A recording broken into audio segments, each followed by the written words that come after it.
someone is like 500 years old. Okay. Then why there's no answer? Why the answer will be just to be quiet or to say, "Go now." That this is not making any sense.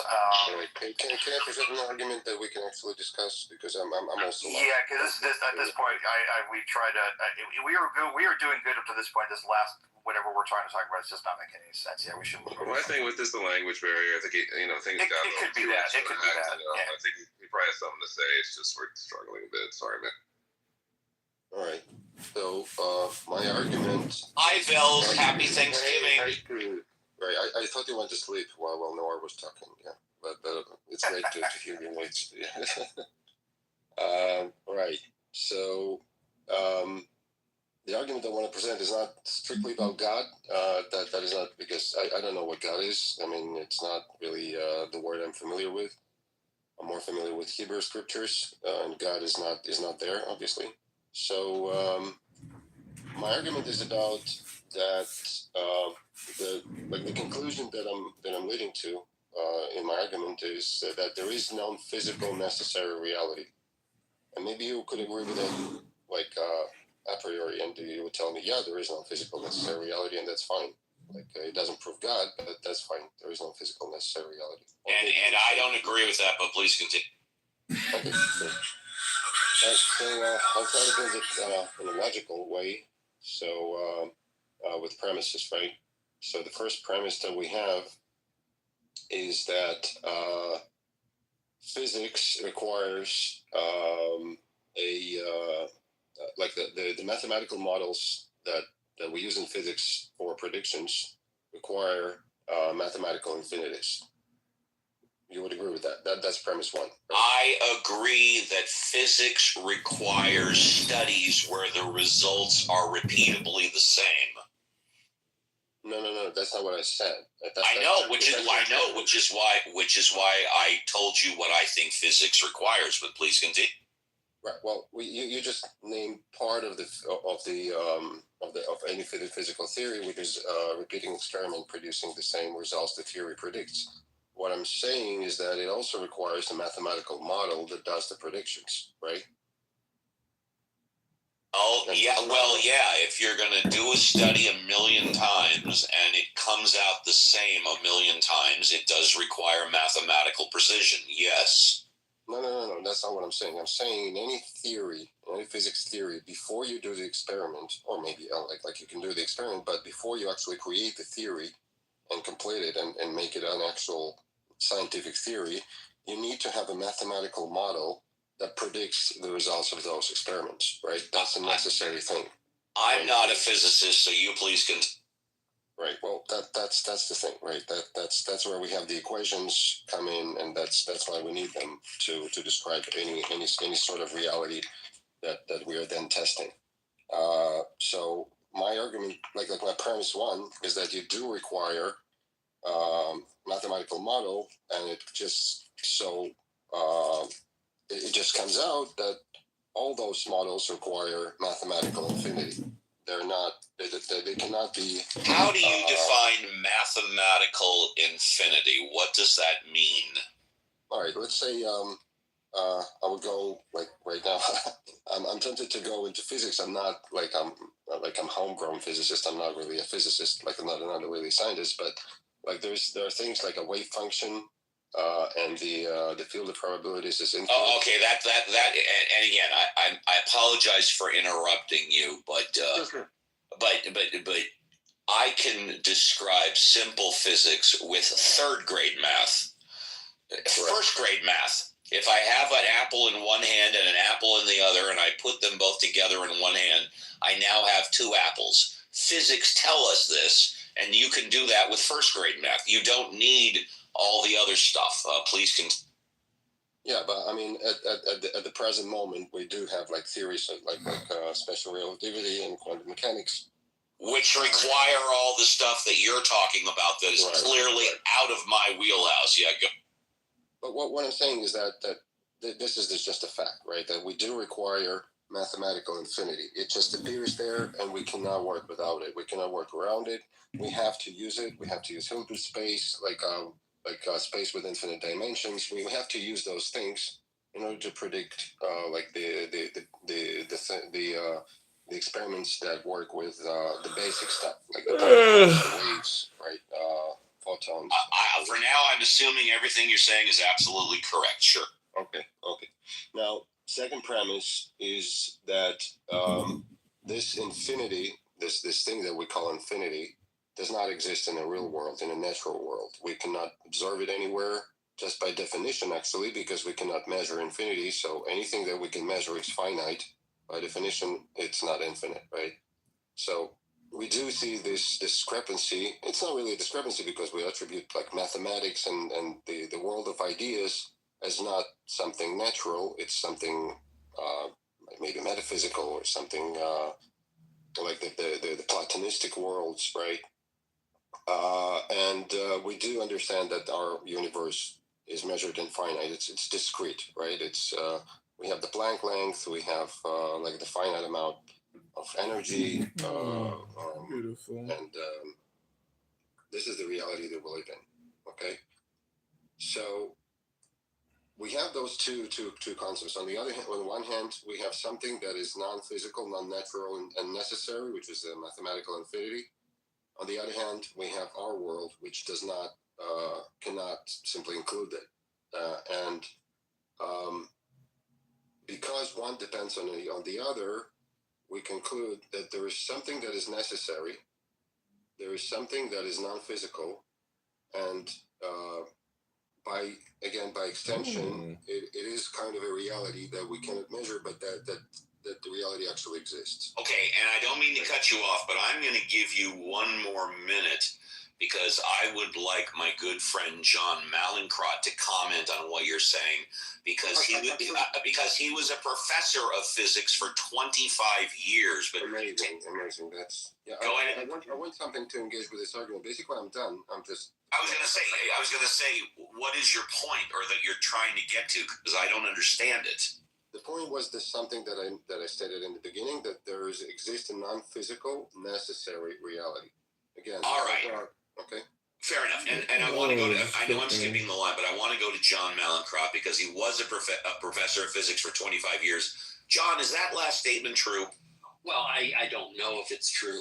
I didn't hear enough, I think, to really understand the entire flavor. So maybe let's make a couple of quick comments, and if we need to go on, we can do that. I was just going to say, I mean, one of the things that I have kind of come to as a result of interacting with people on Clubhouse, especially religious types, and thinking about what our core beliefs are, is that I believe that to be a scientist, you have to believe at some level in the existence of an objective reality. That doesn't mean anything that we can ever necessarily understand. We can't know what that objective reality is, but it has to exist because we depend on we depend on the idea that when we set things up in some way, the same thing will happen. And that has to be the result of the fact that there are rules. We have things that we call laws, etc. They may not be true, but there must be laws. If there weren't laws, we couldn't do science. We couldn't depend on things happening. So, but that's about an objective, physical reality. And I think, was it Bells, whoever it was, was talking maybe about a non-physical reality. So I'll just end there. That's basically the argument. You said it so absolutely correctly. The objective world cannot be physical in a sense because it will require infinities, right? Because we see that in all our models that we build with mathematics, we do require infinities. And since we do not observe them in a natural world, this objective reality must have them, right? You're saying they require infinities? Is that what you were saying? Mathematical infinities, yes. Oh, well, I guess I'm not sure why you would focus necessarily on that. There are these problems of infinities and quantum mechanics, etc. But I think more, and I wouldn't call the objective reality I'm talking about non-physical. I just mean that there's no obvious way that we can ever know what it is. It's possible that the quantum mechanics and relativity are exactly right. That really is what reality is, but it seems very unlikely to me that that's the case. At the best, it's some kind of a good approximation, and we can never know, right? Even if relativity and quantum mechanics never end up making a mistake, which they haven't so far, that won't mean that they're right. But I don't carry that. I don't think of that as meaning that the objective reality isn't physical, just that it's inaccessible. What do you mean? What do you mean inaccessible? I'm trying to understand. All right. Well, inaccessible in the sense that general relativity has curved space-time. Is space-time really curved? Oh, I doubt it. I don't know. That's just a mathematical model that we carry around in our head that maps on to the real world really well. We do experiments, we make predictions. Can predict stuff, they right? Turn out to be right. Sorry? I can predict stuff. Yeah, that's right. And it does a really good job. As far as we know, quantum mechanics and relativity have never made a wrong prediction. I shouldn't say as far as we know. They haven't. They've never made a wrong prediction. But that doesn't mean they never will. They might be not quite right. Maybe there's a realm in which we haven't checked them out closely enough yet, etc. Maybe they are. Maybe they are right, but that seems very unlikely. And one of the very first things that John taught me is the purpose of science is not to prove what we already know, but it's to disprove what we think we know. And new on stage is it Jace? And then I think Daniel, but let's also say hello to Cora. Happy Thanksgiving, Cora. Yes, good morning. You're still waking up. Yeah. We can give you more time. Daniel, have you spoken yet, Daniel? Daniel going once, Daniel going twice. Okay, I know Jays hasn't spoken. Hi, Jays. Happy Thanksgiving, Jays. Jays going once, Jays going twice. Okay, Kareem just came on stage. Hi, Kareem. Happy Thanksgiving. Cannot hear you, Kareem. Kareem going once. Kareem going twice. Okay. State. Meg wants to come up. Meg. Well, Kareem, you might want to back all the way out and come back in. Meg, good morning. Happy Thanksgiving. Good morning. Happy Thanksgiving, everyone. Meg, let me set this up. I haven't spoken to you in a while. Meg is my expert when it comes to eating and living a healthy life. Hi, Meg. Oh, well, you're too kind. You're too kind. Well, yeah, I always say the truth is most medical doctors don't know much about nutrition, the microbiome, food sensitivities, micronutrients, and or all the chemicals and crap in our food supply. And that's where I come in. My name's Magnificent. I'm known as the anti-diet dietitian. And I was put on this earth to change the way you think about food. So, Steve, what are you doing today? What are you and your family? What's everybody doing? Thank you. And I'm so glad because I've been meaning to ask you a very important question in my life. And I'm going to my brother's house 25 miles away. We're having Thanksgiving with family with about 24 people. That's what I do every year. But Meg, I have a question for you. As you know, I cook a lot at home and I like to make soup. Now, Meg, when I start my soup with water and fresh vegetables, celery, carrots, onions, and then I mix in a little meat or whatever, or even if I do a vegetable soup, and then I bring it to a boil and I let it simmer for hours, and then it gets nice and thick and it's ready to go. I add salt, pepper, taste, so it tastes good. Here's my question. Does that soup, after I've cooked it for that amount of time, have the same nutrients and is as healthy as if I were to eat the vegetables raw? Well, no, it wouldn't. But having said that, it still is a healthy choice, right? So we can't dismiss the fact that people are, I mean, if you haven't been to the mall or Walmart lately, take a look around. Most people aren't on the thin side if you haven't noticed yet. So, I think we have to pick our battles, and I think that's a great broth, so called, to start your soup, and then you can add healthy things into it or not. But no, it's not gonna have the same. But I will say too, if you I'm not affiliated with any hydroponics or anything like that, but if you could do a hydroponics at home for some herbs, even if it was a small one, you're going to get the peak nutrient when you pick it right off the vine there. Yeah, certainly me making my soup and making it for hours is better than opening a can which has all that chemical crap in it, right? Right, and the metals and the other thing that could be in your in this process. Well, never mind all the stuff they put in it in the meantime, but it's better for you, absolutely. And so I guess we just, how healthy are we going to be? Are we going to be so healthy we're only eating raw things? And then there's also something called orthorexia, and I don't mean to get too sciencey, but orthorexia is a type of eating disorder where people get obsessed with eating healthy, and that is not healthy either. Fantastic. Well, like I said, my brother, my sister-in-law normally cook a turkey. Sometimes they cook a ham. And then, of course, everybody brings a side dish or whatever. Is that your brother that came on and told us about your girlfriend that wasn't that attractive? I think that was my brother Mark, and no, this is my brother.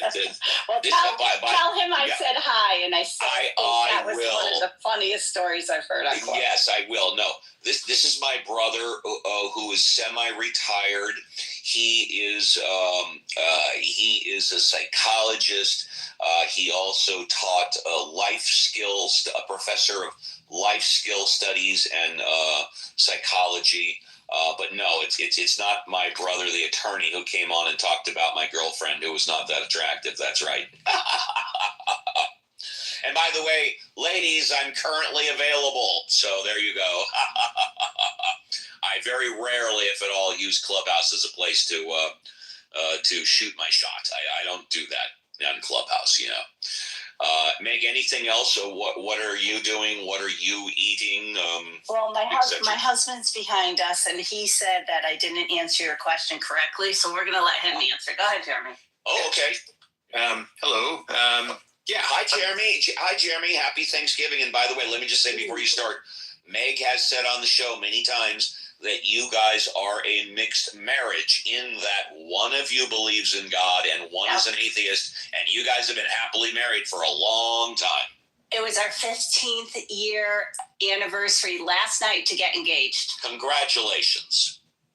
Thank you. Yeah, we are a mixed couple in that way, and it's worked out really well for us because we both respect each other's insights on life and spirituality and what's good and what's not good. So it's we make it work, and it hasn't been that hard. And so yeah, thank you for that. And yes, I've heard Meg speak to you guys a lot over the years. And my take on the whole nutrition is that if you're going to put chicken or vegetables into a soup and make a broth or a stew, that you are going to lose some of those nutrients and proteins because the heat's going to denature the DNA molecules that make up a protein, which are good for you. So and again, I think that's also goes for the same for the vegetables. Like, you can break down a vitamin or a mineral by introducing it to heat. Not all of it; it's not going to seep into the broth, but it is going to be denatured to an extent. So a soup with vegetables might not be nearly as nutritious for you as a fresh salad, but both are good choices. Thank you. I stand corrected. Very good. I want to go to John Malincrot. John, can you unmute for a moment?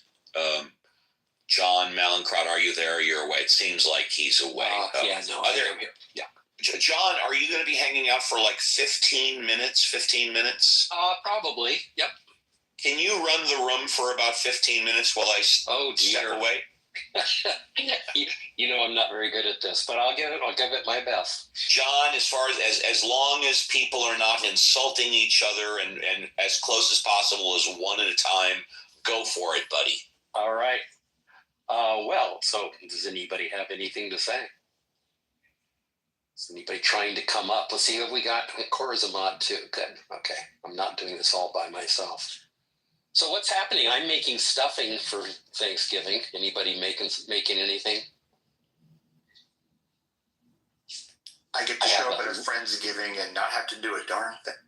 Don't have to do anything. Oh man, I'm going to a friend's too, but everybody has to do something. Yeah, you should bring So something. I'm making leek and what is it? A leek and celery stuffing. It's a New York Times thing that gets rave reviews, so I'm very hopeful.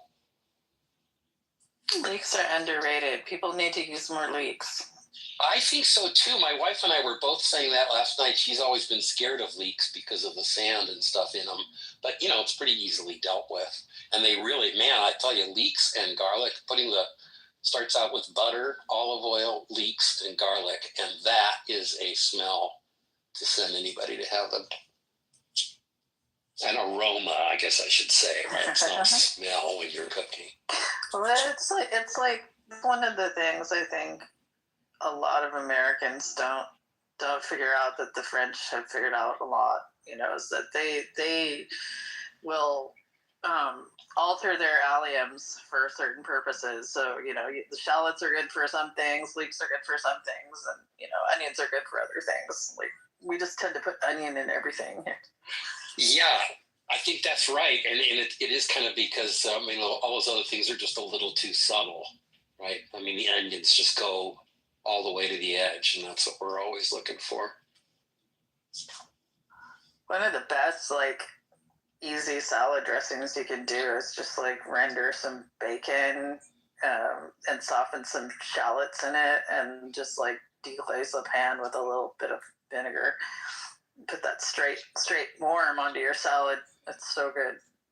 It's crazy. The thing I wasn't quite clear on is where to stop on the leeks for, because you got the leaves, which are good for broth, but at some point you want to stop chopping because things get a little tough. So I might have stopped a little too early. I tend to stop right where the light green part ends. And then you can save the top, the darker green bits, like kind of where it starts splitting, Yep. Well, that's what I did. I just thought maybe I stopped too early. No. And you can save the tops for like stock and stuff, but I usually, leeks are good. Now I'm like thinking, I want leeks now. Cause like one of the cool things you can do is like, just like make a leek gratin where you just like kind of like put them in like 1.5 to 2 inch pieces and like stand them up like little soldiers in a gratin casserole and then just throw some cheese and cream on there and roast them. It's just like, oh my God, it's so good. So so you don't chop them into like half moons or something to do that? No, you just big chunks of leek. And as long as you don't go up too far, you don't get much sand in there or something, because that's the big thing. Oh, right? yeah, the sand is I don't know. I've never really had an issue with that, but I just, you just got to rinse the hell out of them when they're like that. So. Well, I was looking for a new turkey stuffing dressing, I guess you call it, when it doesn't go in the bird, recipe this year, because I realized that the dressings that I've been making the last few years didn't have any celery in them, and I've gotten really fond of celery over the last year. That's so the best part of the dressing. It is. I mean, I can't believe I've never done it. Yeah, that's my favorite part. I like making oyster dressing too, though. No, but that's just because I'm a coast girl. So, well, one day I want to put chestnuts in there, but I don't even know if I'd recognize a chestnut if I saw one. Oh yeah, just go to I have like Ukrainian markets all around me. You can just get jars of chestnuts. Oh, I think I did see them. I was in Italy earlier this month, and they do seem to have chestnuts over there, but I still don't really. I mean, so I saw them, but they still didn't make an impression. Anyway, any other cooking stories? Anybody have to say? I think we're emptying the audience here. Nobody wants to cook, I think. I have no one to cook for right now, so I'm just like, other than myself, so I'm not gonna make any Herculean efforts. I used to, when I was still with my boyfriend, we would have Canadian Thanksgiving, in which I would make all of the Canadian things that he wanted to eat, like butter tarts and back bacon and all that other stuff. That's in like October. And then we would have usually a roast chicken on American Thanksgiving, and then prime rib for Christmas time. So no Canadian bacon pizzas. Well, that's what back bacon is, but yeah, it's like most people haven't had real Canadian bacon. It's funny. It's like the ham that we put on pizza isn't really Canadian bacon. Like back bacon's like cured pork loin that's had the outside of it dried in either pea meal or cornmeal. So.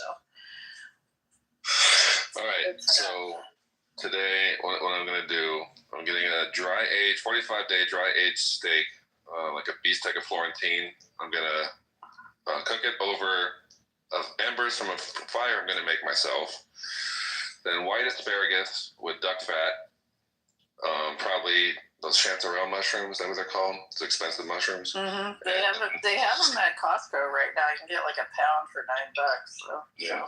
Well, I'm going to Italy, which is like this. I don't know if you've been there. I think the first one was in New York City, but there's a big one here in like the Wilshire district. Giant Italian market. They have like all that stuff. So nice. It's a little more pricey there. It's not going to be Costco prices, but I think those tomahawk steaks, those like big Italian tomahawk steaks, they raise those actually right outside Portland, like near the river. They have those particular cows up here. Unfortunately, it's a different species than what we. Like in Italy, they use like a different cow. I think it's all Angus here, or crossbred. No, they have the real like the big bony white cows, the crazy ones. Yeah, they do. They have those up here in Oregon. Yeah, they're raising them. It's crazy. So, Jace, you sound like Roivas. I would be mod views. I would never say that. Oh my god. I really set people off. I've noticed that, and but not today. Today's a holiday. Okay. Sharing food with the Indians while I'm about it. It's a very Roivas thing to say. Uh-oh, dead air. Steve's gonna fire me. Welcome to the stage, Daniel, Jace, John, Cora. I just want to say thank you to the Mod Squad in all of Clubhouse. Nicely done, Sam. Take over. Oh. On top of the hour, we got Columbus. For a second, but then she disappeared. So, I don't have anything. My life has been taken over by boring crap right now, so I'm sorry I'm not that interesting. So. Yeah. All right, Daniel, let's hear your fresh five. Talk about Daniel. Hey, wake up. 5 minutes. Wake up. Daniel. Daniel. Daniel. Come on, boy. Come on. Daniel. Oh. We could do I had a friend that had memorized the whole monologue for Alice's Restaurant, and that was like our Thanksgiving tradition. Was he would get up with his guitar and like do the entire freaking monologue and play Alice's Restaurant. It was great.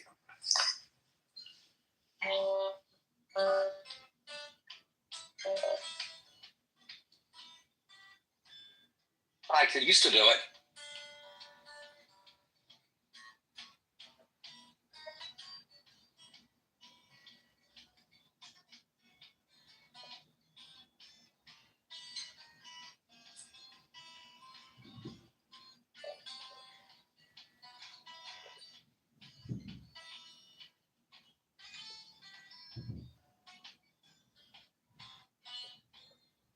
Close enough.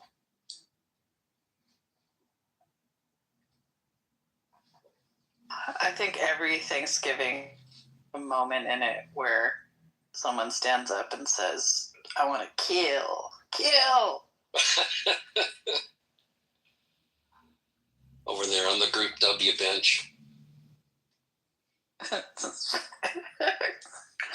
Oh my goodness. I don't want a pickle, just want to ride my motorcycle.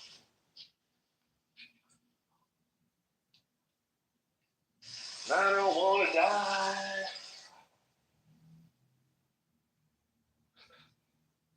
So we have a young friend staying with us who was just professing her love of the Stray Kids. Anybody know the Stray Kids? I don't know them, but I'm gonna have to. It's apparently a K-pop group. Oh wow! But she's quite a good musician singer. So I'm tempted to think there may be some reason to look into them.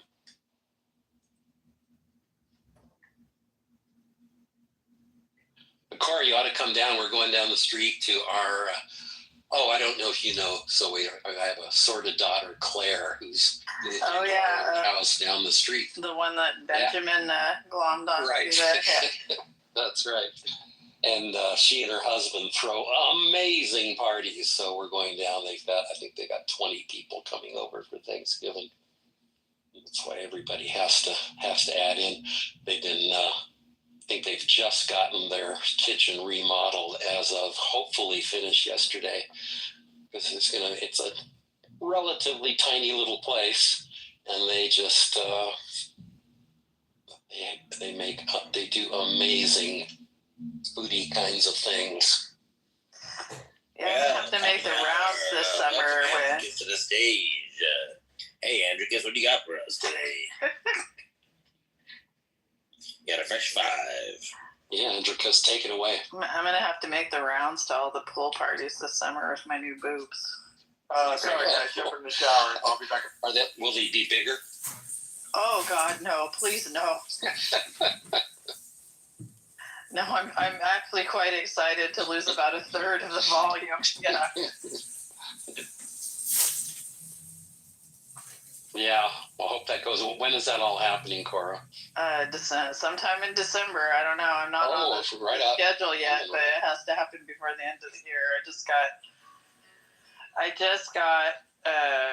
They took my biopsy and genetically sequenced the cancer cells and came back with a result that says I don't have to have chemo before surgery. So now I'm getting surgery before the end of the year. So yay. Cool. Yeah.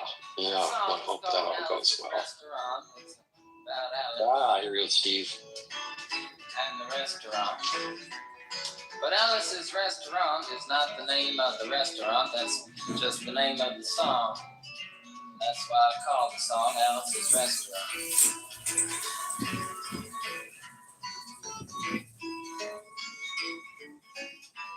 You can get Fucking faggots always trying to fuck with my copyright.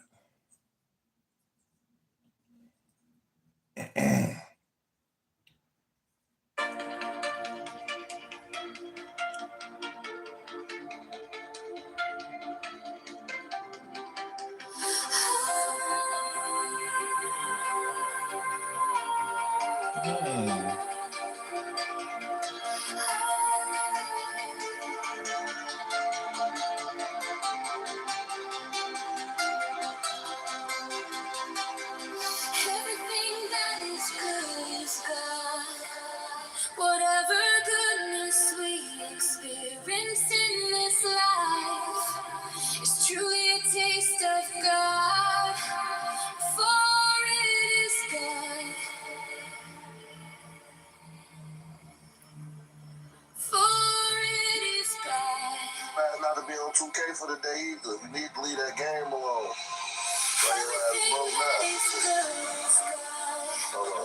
Whatever goodness we experience in this life is truly a taste of God, for it is God. For it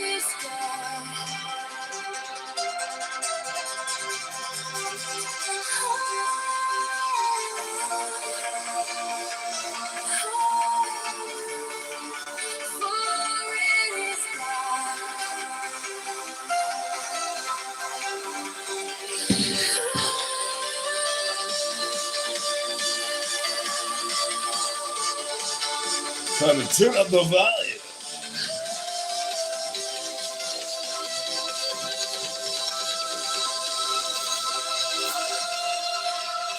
Everything that is good is God. Whatever goodness we experience in this life is truly a taste of God. For it is God.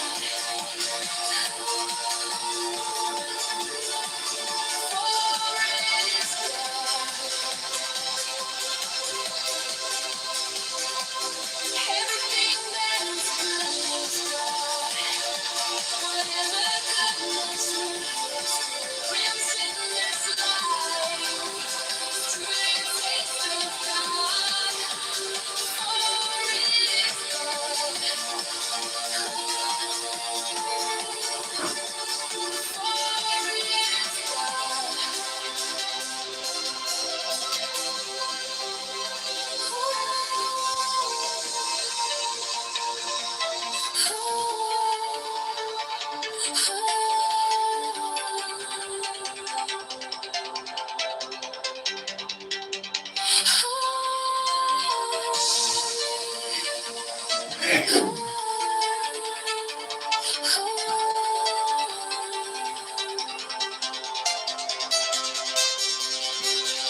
Everything that is good is God.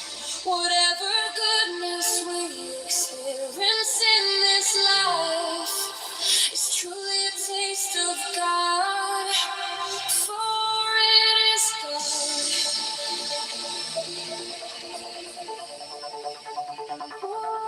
it is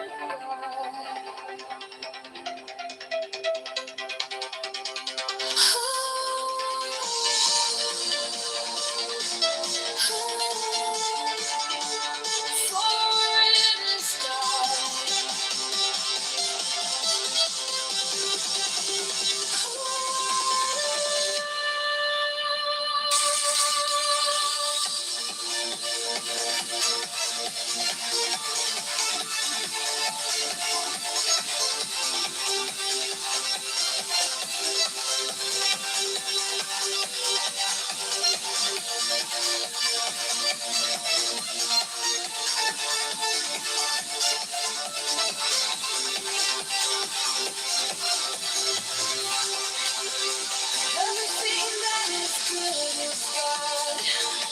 Whatever goodness we experience in this life is truly a taste of God. For it is God.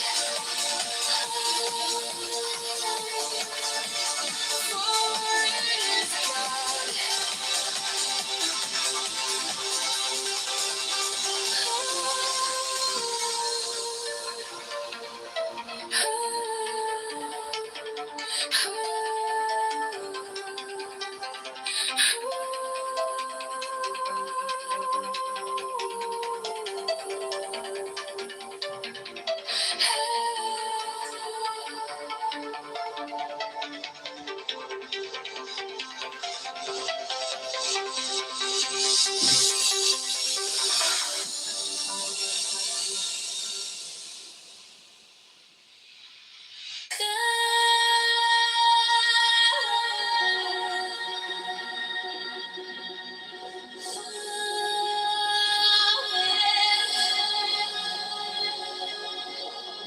Everything that is good is God.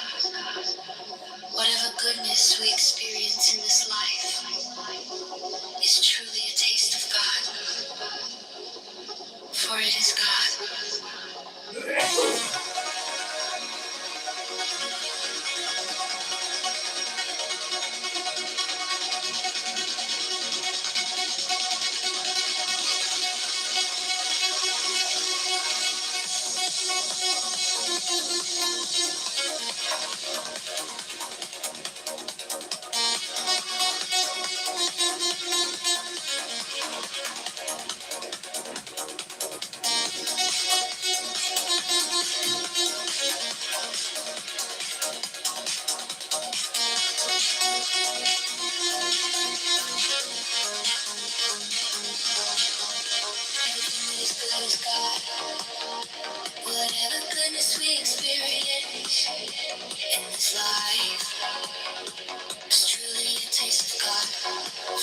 is God. Everything that is good is God. Whatever goodness we experience in this life is truly a taste of God, for it is God.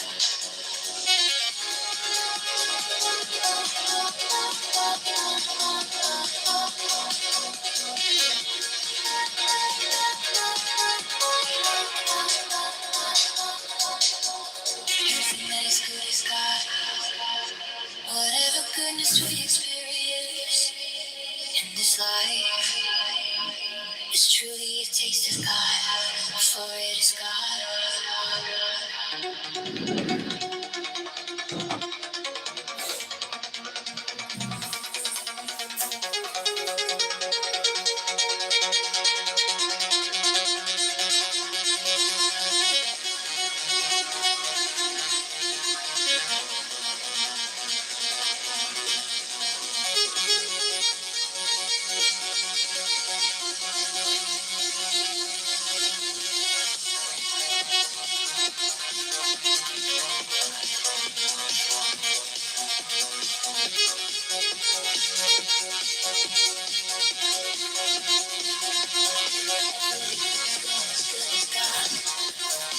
Whatever goodness we experience in this life is truly a taste of God, for it is God.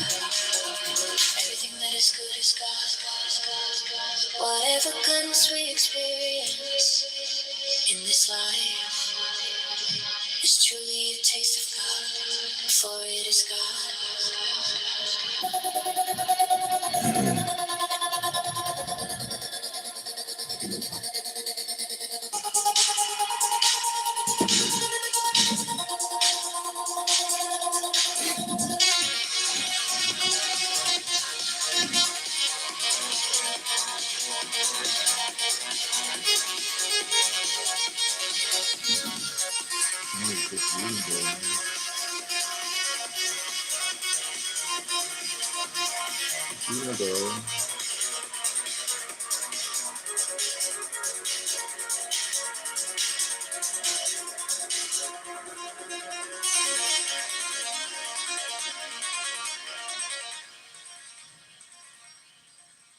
He died not for men, but for each man.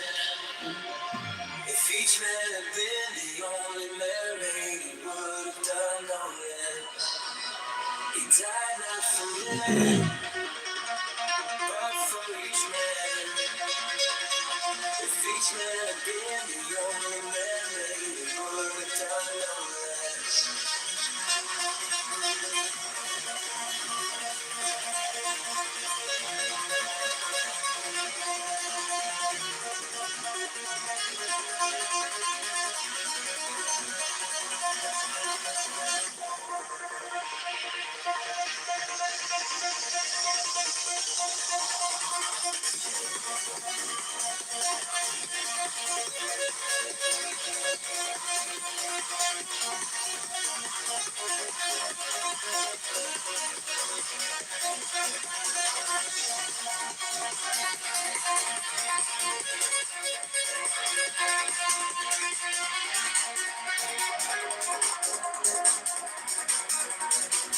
He died not for men, but for each man. If each man had been the only man made, he would have done no less. He died not for men, but for each man. If each man had been the only man made, he would have done no less. May I just say if we response to I think he also said that it's like they know the Shariano is so bad and they try to hide it with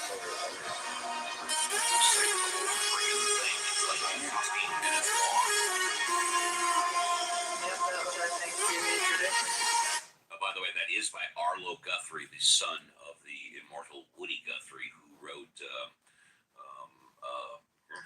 This land was made. Yeah, thank you. This land is your land. Thank you very much. Thank you.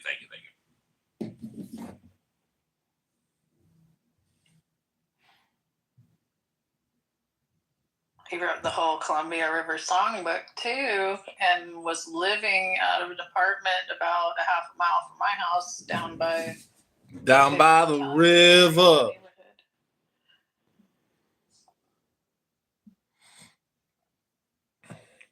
Well, how cool are you? I wasn't even alive then. Didn't have nothing to do with me. Oh, God. Forget it. I'm just eating a can of Hormel chili today. That's what I'm doing. Fuck all this. Nice. That's funny. With or without You're beans. not. You said you're making some badass steak and something else. Yeah, I'm doing a bistecca Fiorentina. Yeah. It's probably going to cost like $150 just for the stupid steak. I swear to God, it gets more and more every. And I have to not mess it up. That's the fun part. That's like Wagyu price. Well, yeah, it's because it's aged for 45 days. I think that's also reason. And it should weigh like like a kilogram. I forget. It's like 2 inches thick. It's pretty, it's pretty crazy. What do you bake that? I mean, how do you? You do it the Italian way. You do it right over some coals, just slow coals, some kind of grating, and I use embers from a fire I make myself. I don't trust like stored mesquite or briquettes. The embers are the way to go. It's more even, not as intense, and No. The Italian way, no. The Italian way is trying to go into the kitchen where it's being done and being chased down and yelled at by a bunch of Italian, aunts and mamas and. Yeah, right. Well, it was like shorts on Instagram where it's like, I'm gonna break my pasta in half in front of my Italian husband, so he freaks out or whatever. What's the other one like? The guy that cuts the prosciutto wrong, in front of his grandpa, is praying to Mother Mary. Like,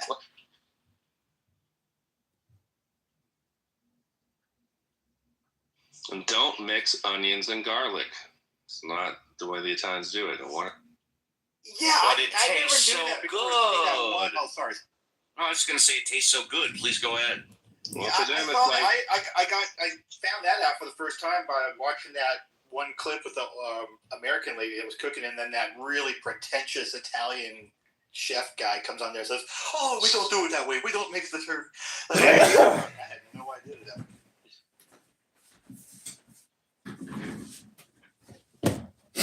Nauseous.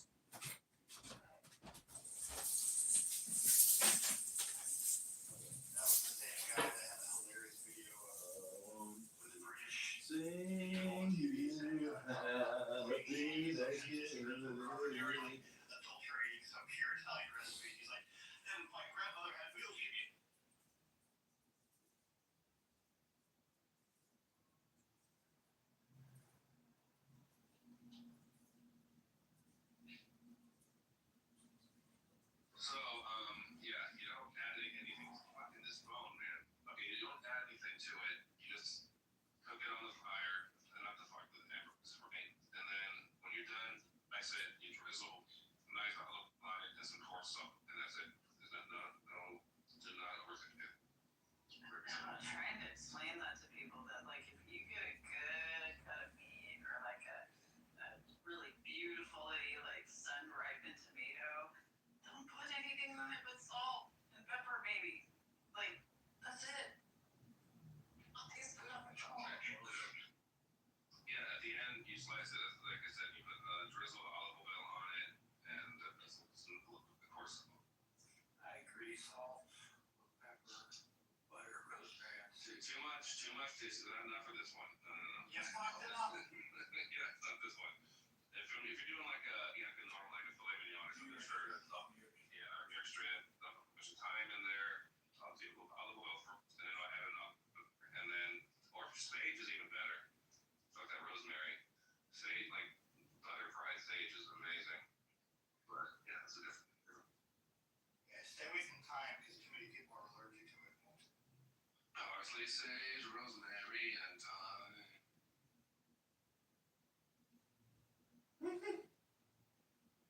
Since we're on a folk music trip, I guess this morning.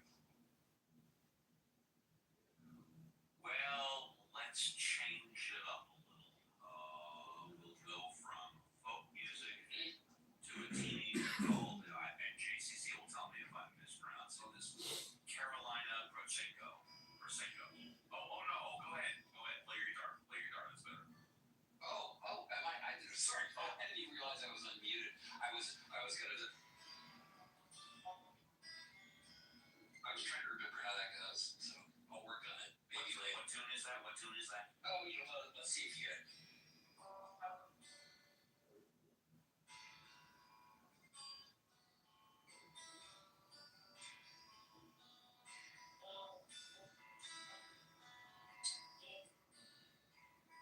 Can you not hear it? I didn't hear the lead, but yeah, I heard the guitar. What did you say, sir? You believe it was what?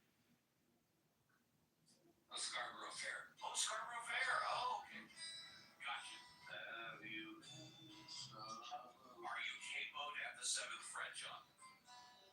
No, in fact, it's funny you say that because I was. Do you have a capo, John? Do you have a capo? I do. I'm not going to go up 7, but let me do that. And here's the thing. I know that if you go up to 7, you have to tune it a little bit, but try and go up. There you go.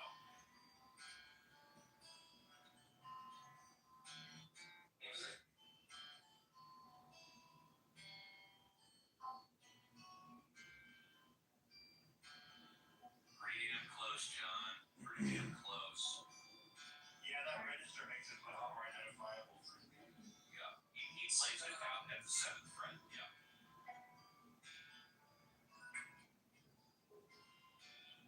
You clowns going to Scarborough Fair today? Not bad, John.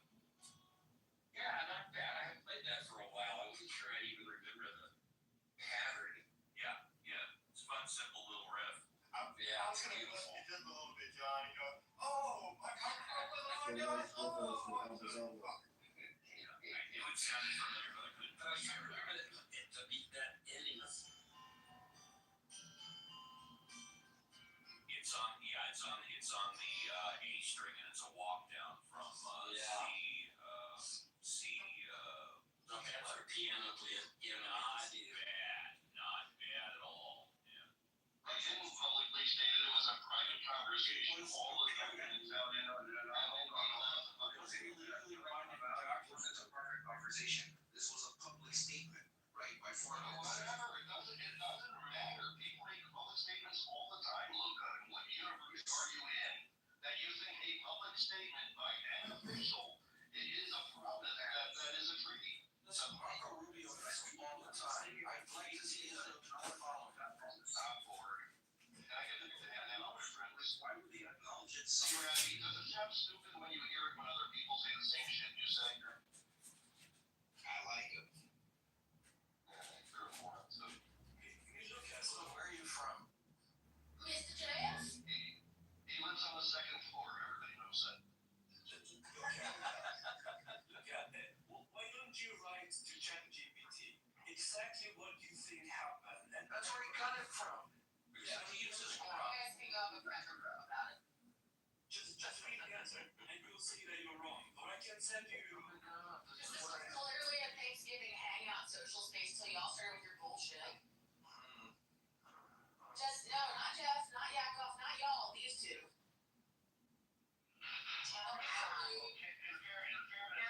Really fine. Luca is a retard. And he's not our retard, so I'm hostile. That's cool. I'm our retard. No, Raffy's our retard. Yeah, and it's military temporarily for the role. Would you say water star? I missed that. I said Tam is fine. Oh, yeah, Tam's probably fine. He'd be chilling. We were talking about any other topic.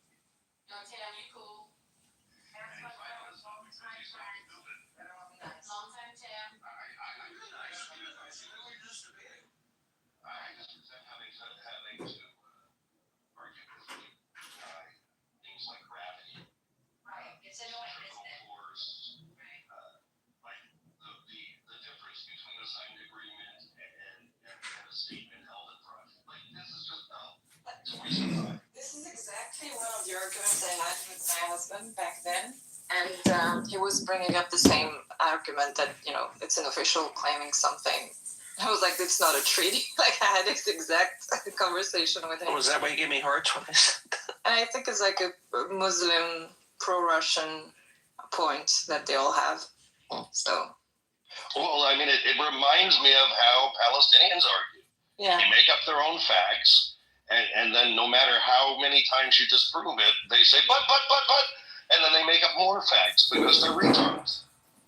It's just part of the broader movement of this kind of anti-imperialism that trying to undermine anything that comes from the West is automatically bad and wrong and lies. Exactly. It's just part of. So these people, they're not principled. They're not looking for the truth. It's because it's against what the West says. So then they go against it and take the opposite view. So that's why they will happily side with Russia in this case. I mean, but Rafi, something that I find pretty interesting is that given that Russia has had huge they have made huge deals with Iran when it comes to these Shahed drones and everything. They have paid Iran loads of money. How can you sit here and defend Russia while they are supporting Iran? I don't get it. Can you answer that question? I'm really curious about that. I've been for a family tradition. Well, first of all, that's a stupid question. I'll tell you why. Because in a place like Russia, or let's say you're Chinese, or any other, again, we're not going to cite them because they don't share the same Western values. But where the fuck do you expect Russia to get it from? America's not going to sell them drones, correct? No, but that wasn't his question. His question is, how can you support Russia when they're enriching Iran?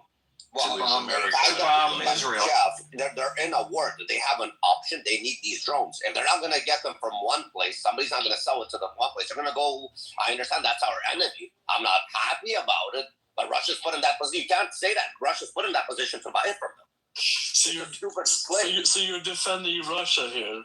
I'm not, again, I'm not happy. I told you I'm not happy. You're not listening. Is it a just war, Rafi?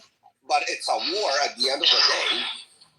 The more you oh my God, Rafi! Seriously, you sound retarded right now. Rafi, are Russians in the wrong? Russia, Rafi, is Russia in the wrong? Okay, I just before you answer, I just want to say, no, I'm not holding on. It's my room. Sorry. I just want to say it's now been 11 minutes since Luca hasn't been able to fabricate the document that he claims exists. That even if he showed it to us, wouldn't matter because it's confirming something from someone that it doesn't make it a treaty, international law, or binding in any way. So hopefully, keep looking on manifesto.com, Luke. You'll find it. Go ahead, Rafi, answer that. I think he left the room. Oh, even better. He left for me. Like immediately after Again, as I said, I'm not yeah. happy, but it's kind of in a weird place. If they would have went and bought from China, and let's say China was a threat to the U.S., and a person from the U.S. would ask me, are you happy that Russia's buying drones from China? Because Americans aren't happy because they're enriching China, which is a threat to the U.S. So, no, I'm not happy that they're buying from Iran, but they're kind of put in a position that they're going to buy from a country that is probably not going to be a Western-friendly country because they're the only ones that are willing to sell them anything to keep them in this war going. So on which side they're fighting, the good or bad, I'm not here to judge. No, come on, judge. I think this is a just war. This is literally where you have to judge. I mean, yeah, literally. Where else I mean, again, I'm not happy with the fact that they're buying it, but I understand the position that they're. No. Get back to the underlying thing. Invasion in 2014, an invasion almost 4 years ago. Was it the right thing to do for Russia? So, I'm not defending Rafi. I'm explaining Rafi. So Rafi fundamentally thinks Russia is justified with its aggression. And Rafi obviously also fundamentally wants a strong and safe Israel. Rafi is doing something called compartmentalization, which people who are amoral are more capable of doing than regular people like us. He's a little retarded, but he's our retard. So it is what it is. We're not going to get what we want out of him because it is what do we call it? Cognitive dissonance. And he's not capable of coming up with an explanation that's elegant enough to try to fix that. But it is. We can all recognize it. You either pick the Russian justifications or the safety of Israel. And Rafi's not capable of choosing because he loves communism and. No. I don't think he loves communism. He loves Russia. And you will back me up on this. I said they're both pieces of shit, Russia and Ukraine. Ukraine isn't actually relevant so much in this. I'm just saying. Because Tam's correct. Tam's correct. At the end of the day, by supporting Russia and promoting it or thinking it's justified in any way, you are actually promoting ideas that lead to less safety for Israel and Jews worldwide, because Russia has 7 decades of promoting the hatred of Jews in Israel worldwide. I mean, that is cognitive dissonance. Someone who wants to argue with you can call you out. I'm not. I'm just explaining that you are a retard, and we love you anyway. And Rafi, they can both be pieces of shit, Ukraine and Russia, but international law states you really don't want to just invade other countries. It's really not the right thing to do. Rafi, I just looked into how much they have traded in billions of dollars since the 24th of February 2022. It's $14 billion that Russia has paid Iran. That's quite a lot of money. Again, I'm not happy. I will repeat that. I am not happy. But forget about emotions, forget about Israel right now. The reason, again, I'm not happy that they're enriching Iran. 100%, I'm not happy. I'll repeat it again. But forget about Iran and Israel right now. What is Russia supposed to do in this case? Where are they supposed to get? No. I mean, Rafi, that's valid, right? Like, if you are speaking from the Russian perspective, which of course is the problem, you are speaking from the Russian perspective. Being a Canadian Jew, then you're correct. What else are they going to do but buy weapons from their close ally, Iran? I think what everybody else is asking, and I don't think you're capable of reconciling this, is how, as an American and as a Canadian and as a Jew, can you be so stuck in the Russian perspective that you can't see that, if you support the West and if you support Israel, that your support of Russia is in conflict with your lifestyle. Or just liberal democracy. Okay, but we can really go down to the bare bones of it. So, but is China considered to be a threat to the U.S.? Let's ask you this. Yeah, of course. Okay. Of course. But you're just moving the goalpost. I'm not moving the goalpost. So let's say they didn't buy from Iran. They bought from China. We don't have to say, let's say, Rafi, they are buying from China and they're selling to China. I understand. They're also, the more interesting question is actually they're selling to India. And, that's a very interesting question also, but not relevant to you. Moving it to China doesn't change the fundamental problem, which is you support a regime which is anti-Western and anti-Semitic. That's what it boils down to.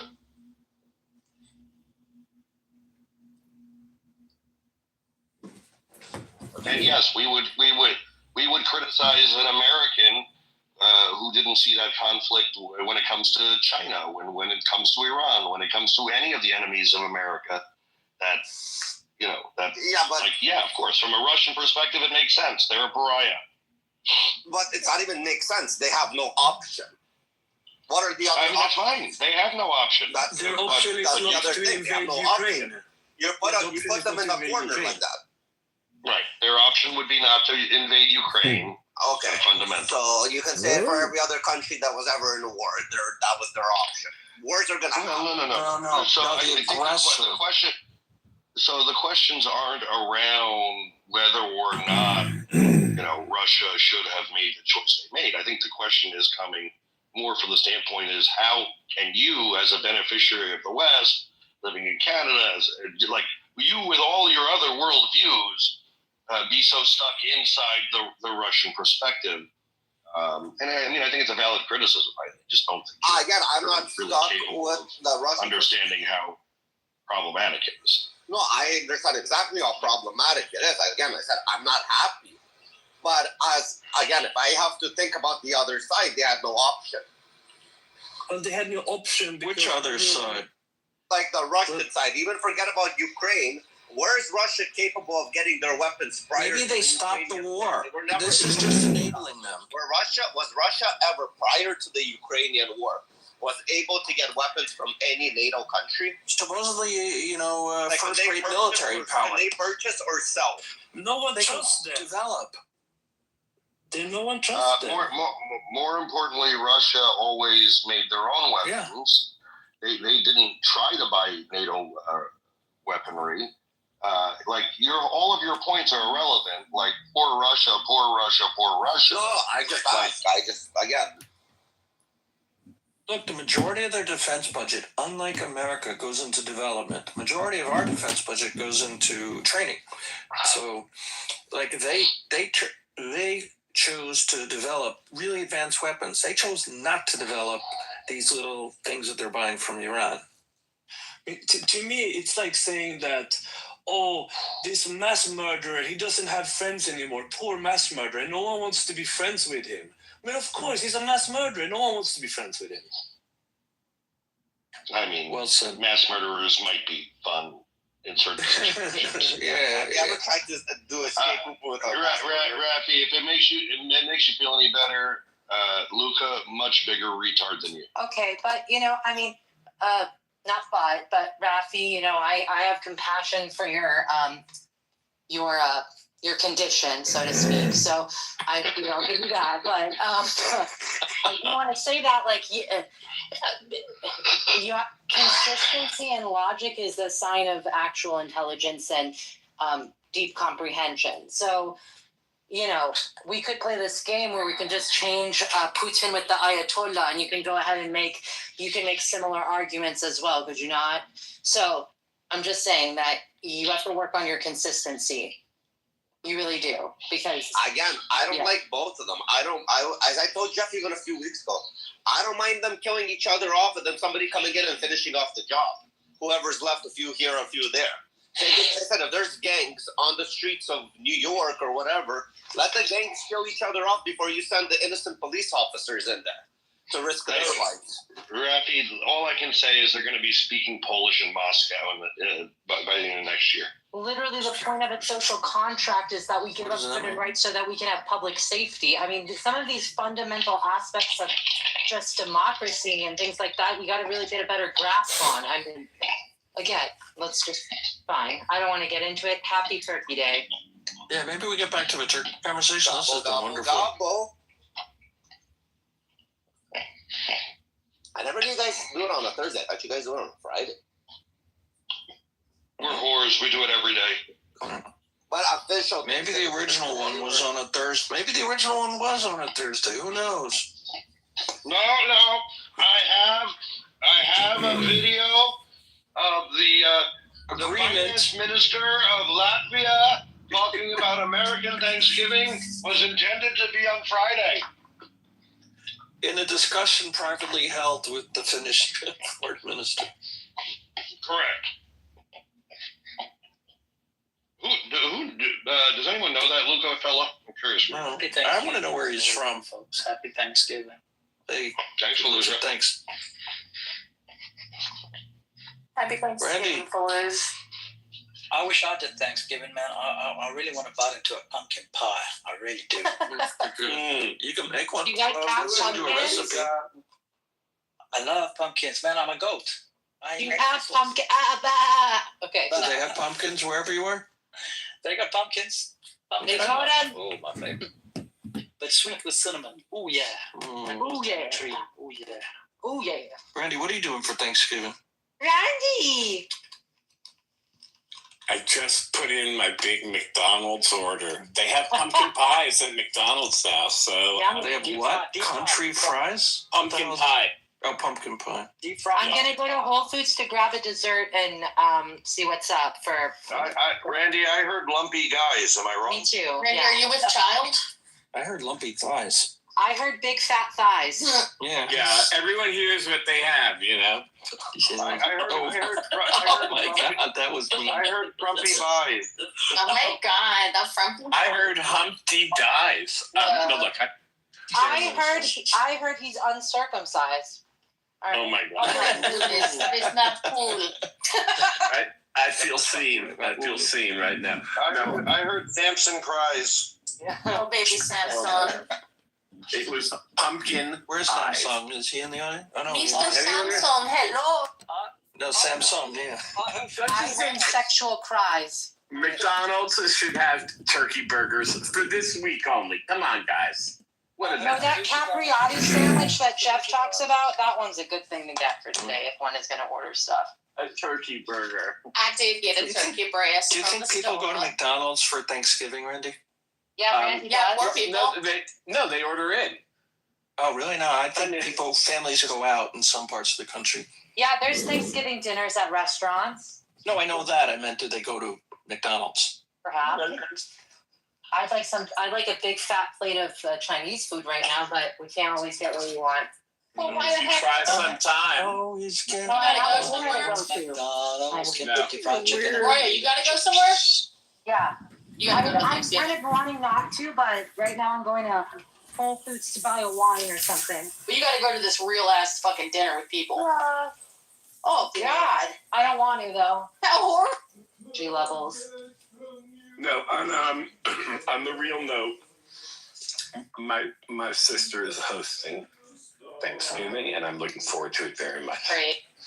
And I'm grateful. Well, now that Randy's going somewhere, now I have to fucking go somewhere. I thought that was like tacit approval to stay in and not do anything. I want to stay in if that's any help.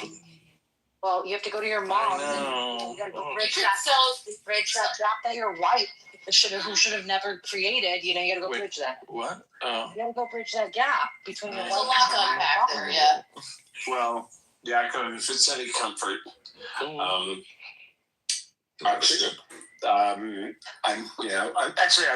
not gonna go there. I'll just say No bridge and tunnel in your future?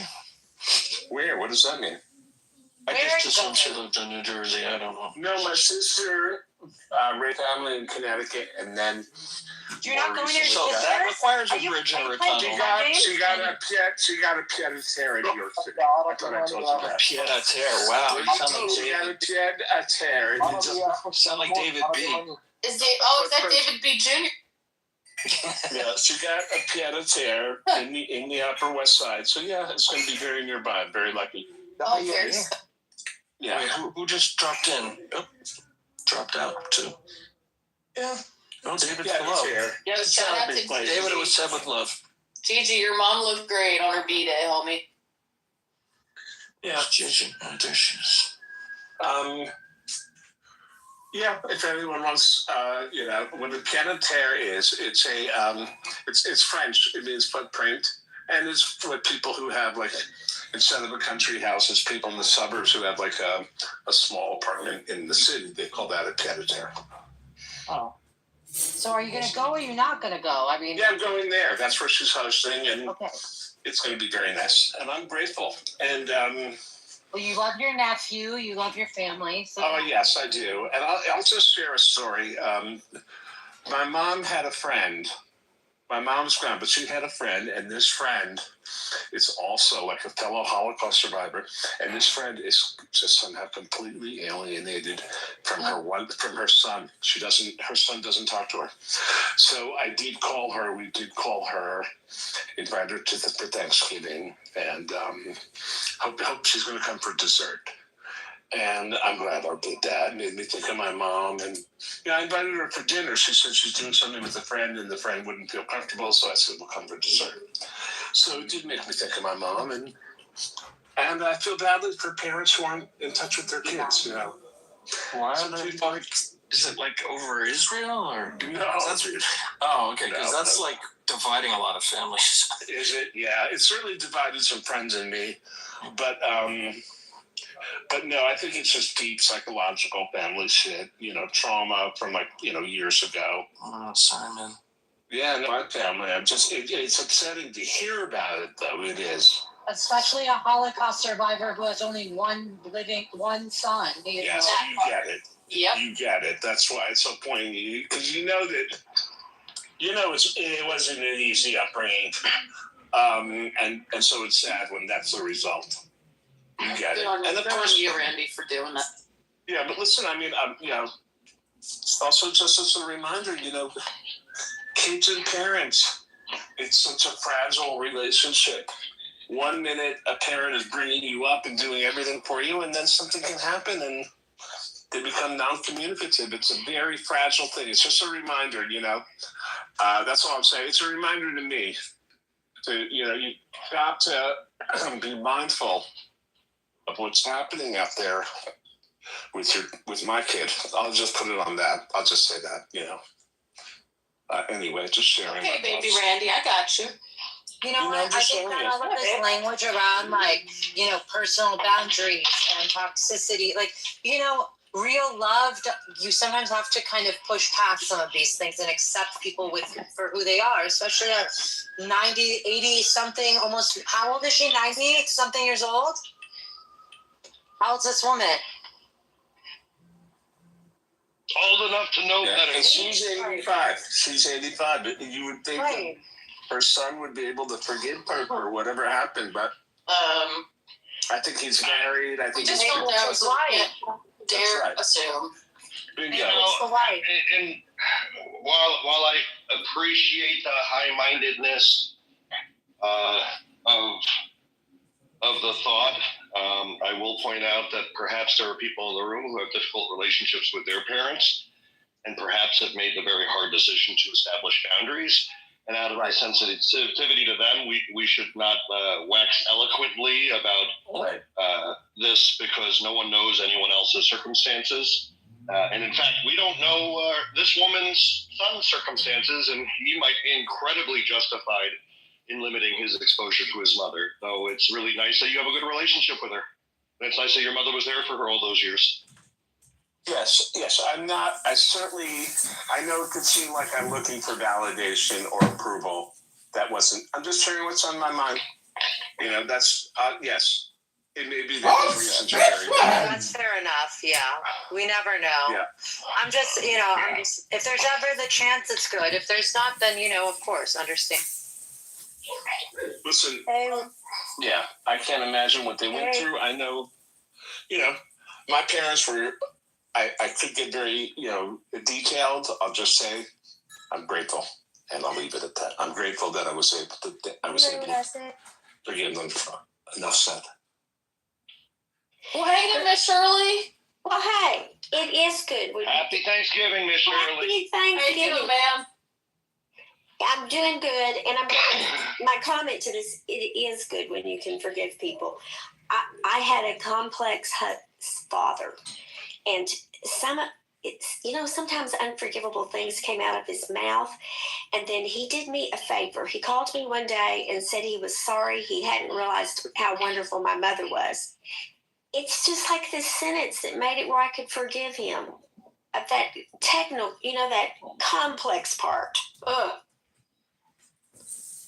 And okay, I think that forgiveness is usually for yourself. Okay, it's for yourself, not for the person. Gifts, bro. I promise.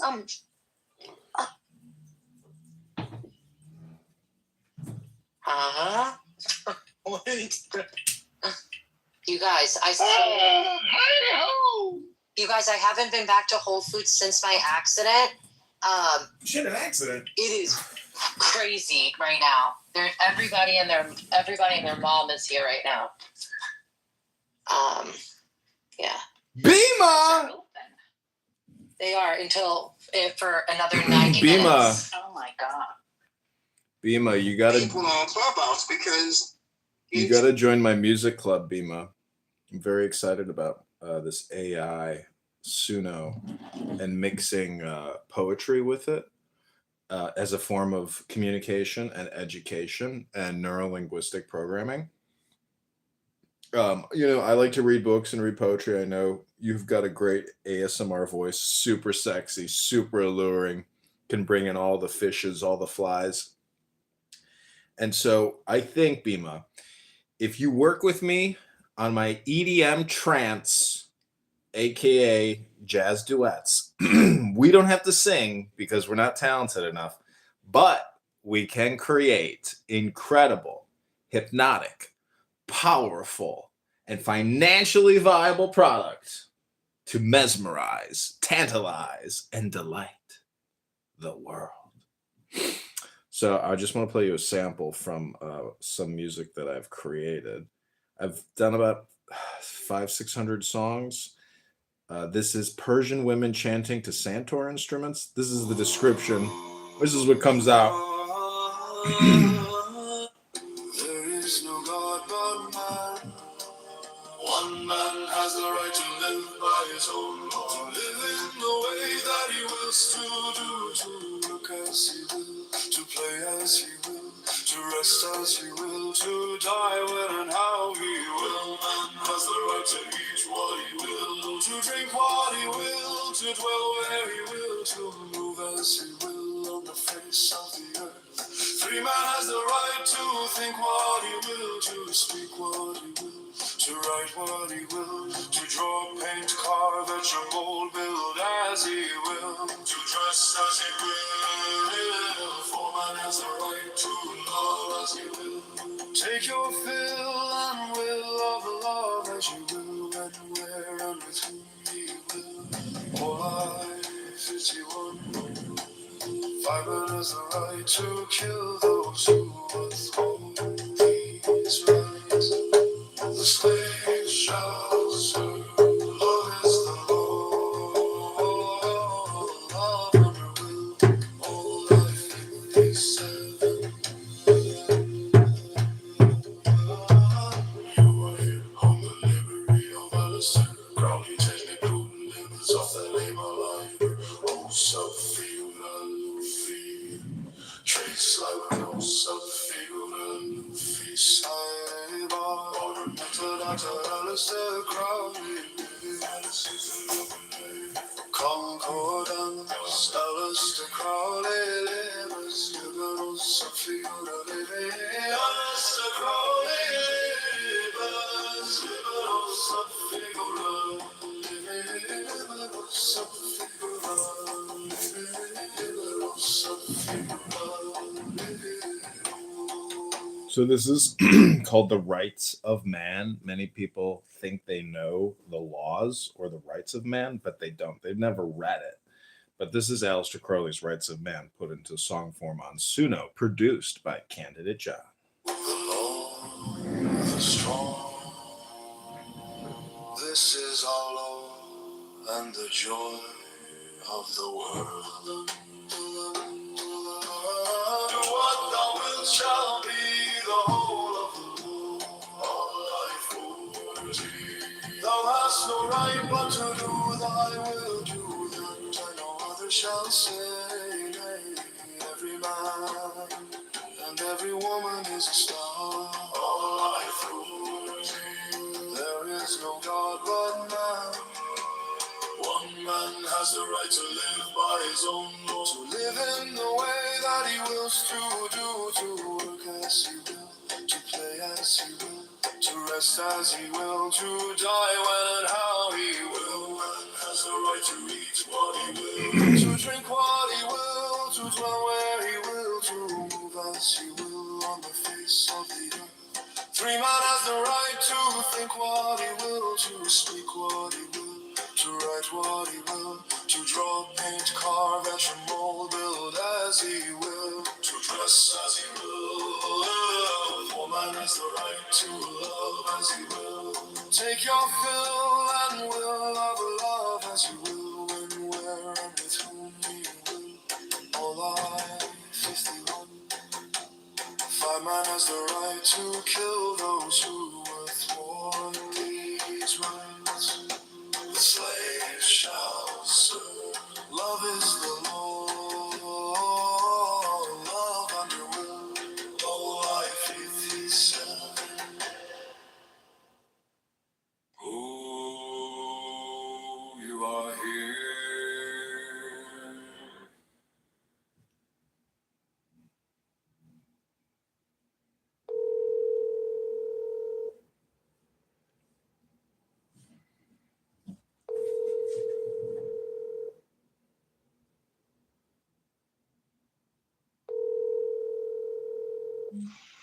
John? Hey, Mom. Good morning. How are you? I'm good. How are you doing? I'm not feeling as well as I should be. I'm still dealing with I don't know if Samantha told you. Probably did, didn't she? I had to go into the hospital because I thought I was having a heart attack. No. Yeah, I was in the club and going through my regular Monday, Wednesday, Friday class, and my heart started burning, and I was short breath, and I totally lost energy. Mm-hmm. I said, "Holy shit, what is this?" So I left. I said, "What do I do? What do I do?" I was very scared, and finally went to urgent care. They EKG'd me. They took you right away. She says, "Do you want to call in? I want to call you an ambulance." Oh, I said, "Don't do that." She says, "I really feel that is my call, but you have to tell me." So I said, "Don't do it." So I left there and I went to this girl's house that lives in this neighborhood who I retired with. And we sat there for about an hour and 20. She gave me gas pills. She gave me hydrating fluid. And then she says, we retired. We each have a medical care. She says, "I'm going to put my sheets back on my bed. You go home, pack a bag, and we're going to emergency." So we did. Took 5 hours, a lot of blood, EKG, 5 hours. I went home, and I'm still not feeling right. I feel lightheaded. My chest is burning. So I don't know what the fuck it is. I'm still nervous. Something's going wrong. Well, you gotta lay off those green chili peppers. I don't think that's it. But I have a lot of indigestion. A lot of that, doctor said, lay off the fruits and the vegetables. Take some acidophilus, yogurt for gut health. I don't know. I went out on a walk today and I'm just not feeling the genie power. I feel lightheaded. Mm-hmm. I wonder if I need my thyroid checked, but that wouldn't be my chest burning. Well, I don't know. You're so physical, you're not looking at it from a psychological perspective. Can you hear me? Well, I am thinking through. I'm trying to think through what could be bringing this upon me. Do I have a gut virus? You have a brain virus. Do you think I have a brain virus? Yeah. Like what? It's called compulsive thinking. Overthinking? Yeah. Too much thinking? Yeah, Not resting?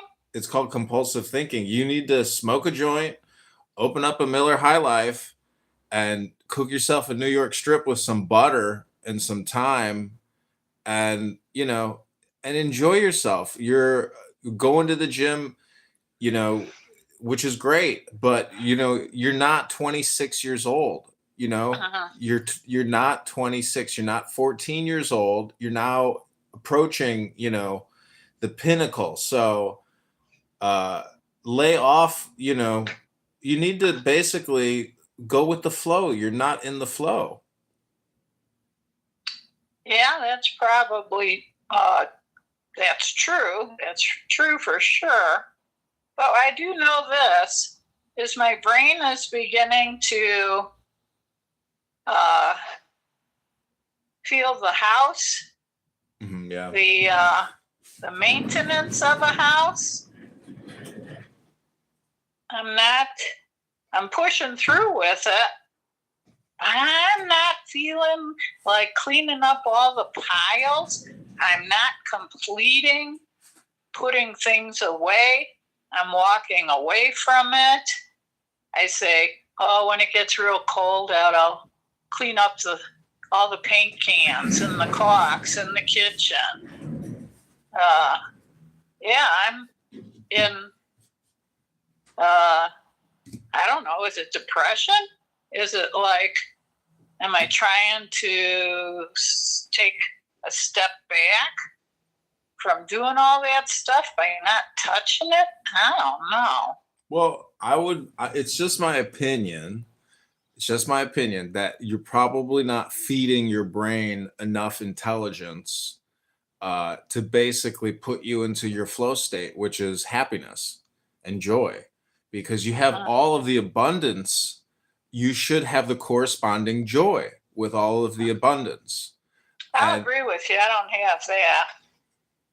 Well, I read books. I got a lot of books here, and so I'm constantly programming myself. I told you I was creating music the other day. What I'm doing is I'm taking poetry and I'm feeding it into this AI music creator, and it's like reading a book, but it creates it into into a song. It's unbelievable. And so I'm just enjoy listening to this incredible music that I'm creating.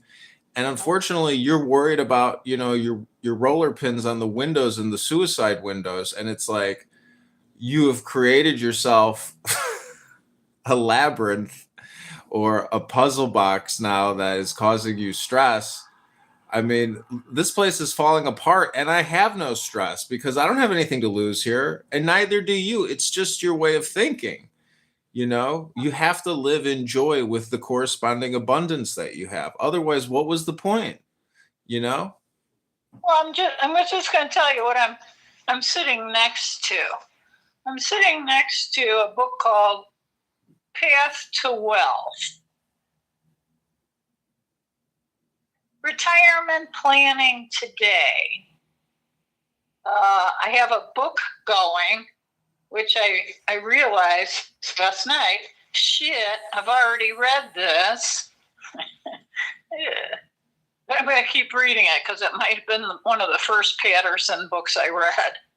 And I do remember it, but I don't remember what happened in the end of the story. So I'll keep reading it. I don't know. I'm going to this girl's house today for Thanksgiving. She and I retired together. She lives in my neighborhood. She's the one that took me to emergency. I guess I could use some more socializing. That's for damn fucking sure. Mm-hmm. For sure. Well, you're a talker. But I don't think that's going to make my chest stop burning. Well, it could, because you know what? You're a talker, and which is called a gabber. You're a gabber. And if the gabber doesn't gab, it builds up in the heart. And so gabbing is like talk therapy. It creates a lot of dopamine. And so basically, that's why I say you have a mind virus, which is basically saying you need more socialization, which is gabbing. Yeah. You're a gabber. Yeah, I do see people at the health club and people that I've known for a long time. And then it makes me happy to see them, and we gab. And I asked the guy, Fred, he and I retired together too yesterday at the club. I said, Fred, what are you doing for Thanksgiving? He told me. And then I said, what do you do for socializing? He says, I go to the senior center. I know what they're having for lunch that day, and I'll go the days I want to have what they're having. And then I'll meet people at the table, and I learn about them. They tell me about themselves. And he says it's a great socializing setting. And I live within walking distance of my senior center. Yeah. Well, you can socialize, but you could also go within. That's the other approach, because socialization. I think I've been within long enough. I'm a fucking loner to the boner. Well, that's okay. That's your protective bubble. You can always retreat back within when you want to go on your vacation. It's meditation, and that's why I say you have compulsive thinking. So you may end up, being a hypochondriac and having a panic attack and thinking that you're having a heart attack. And next thing you know, you're going to your neighbor's house for Thanksgiving.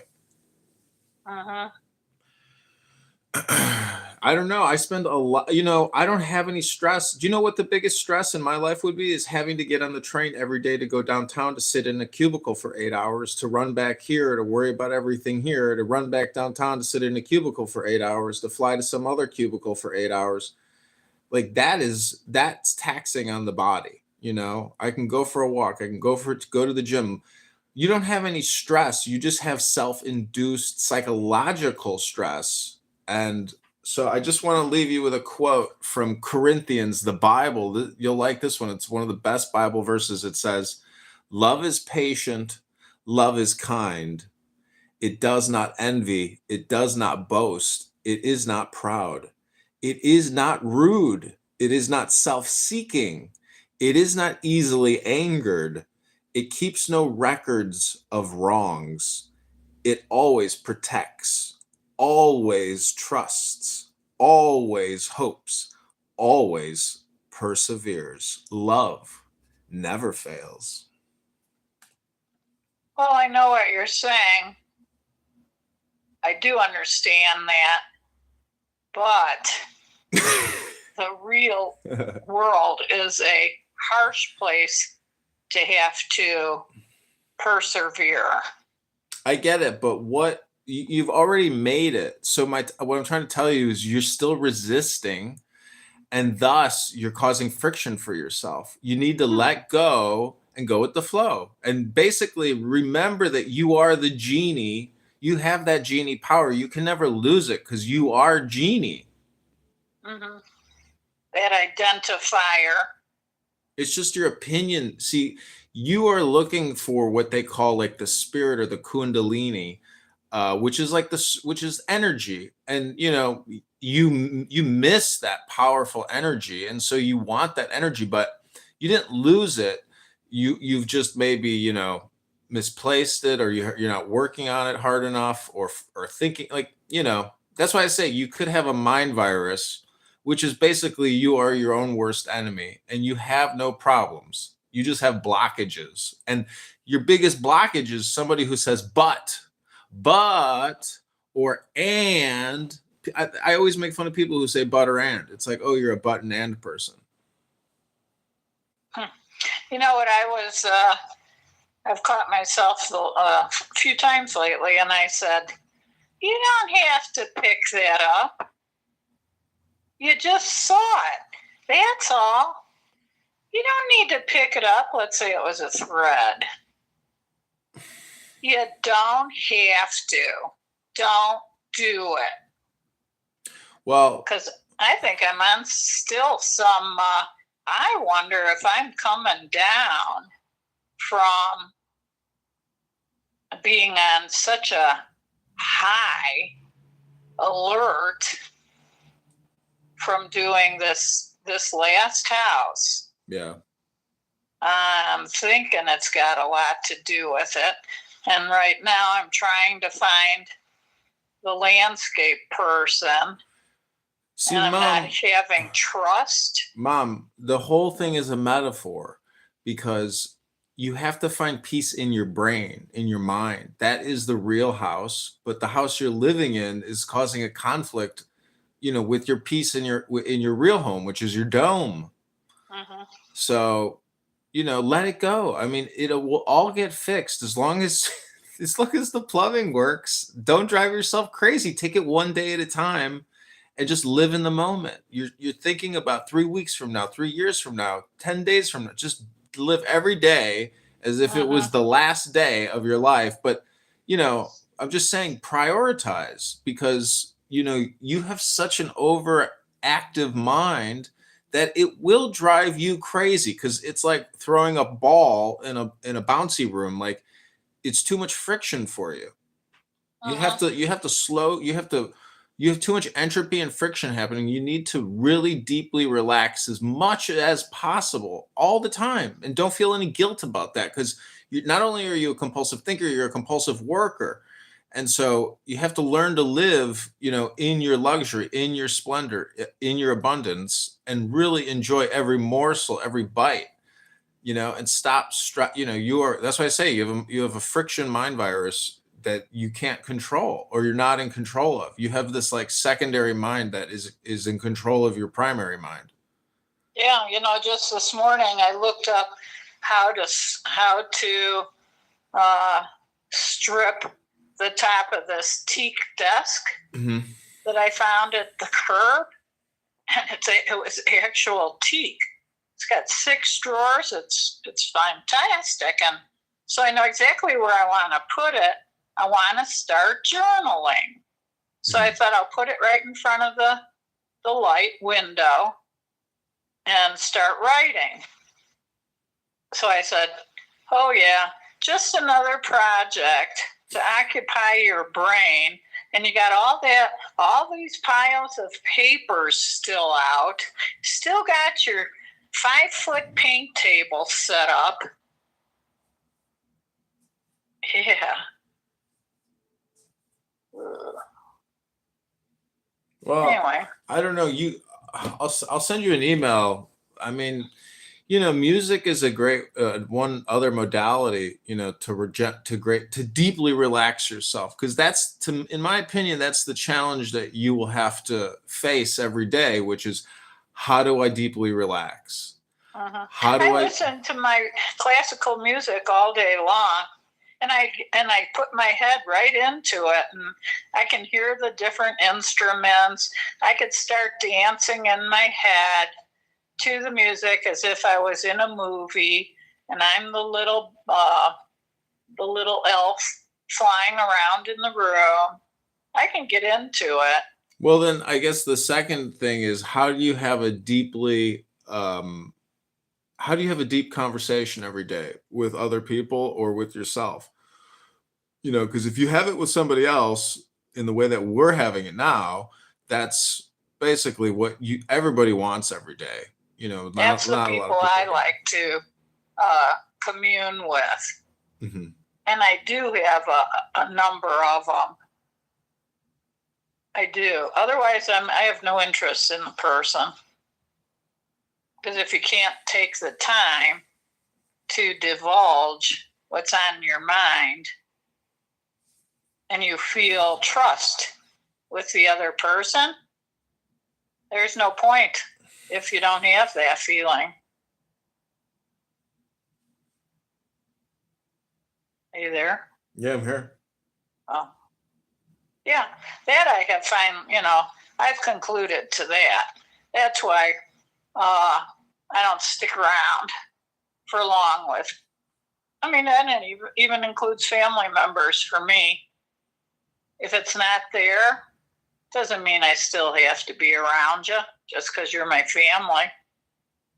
You're now an acquaintance of mine. Well, that's all fine and dandy. The thing is, are you still personable or kind or joyful? Because what we're really talking about is, how does Gene Kitover be happy all the time?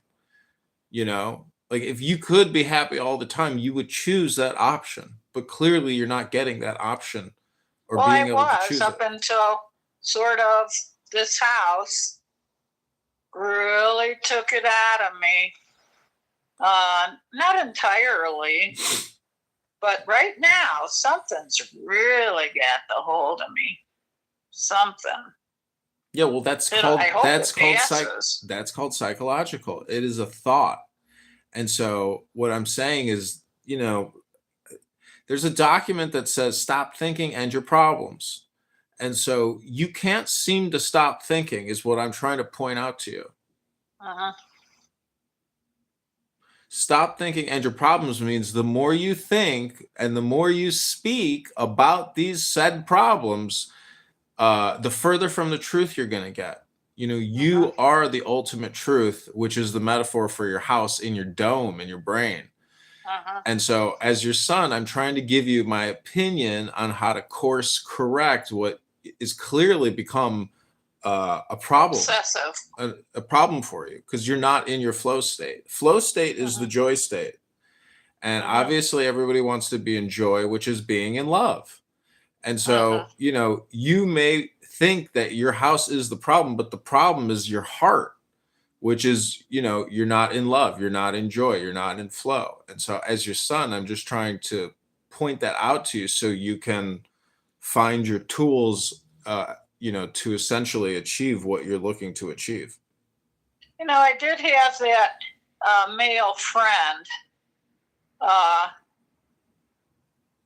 who I was sexually hopeful, but he only wanted blowjobs. He didn't use your name, but it was exciting to get dressed up.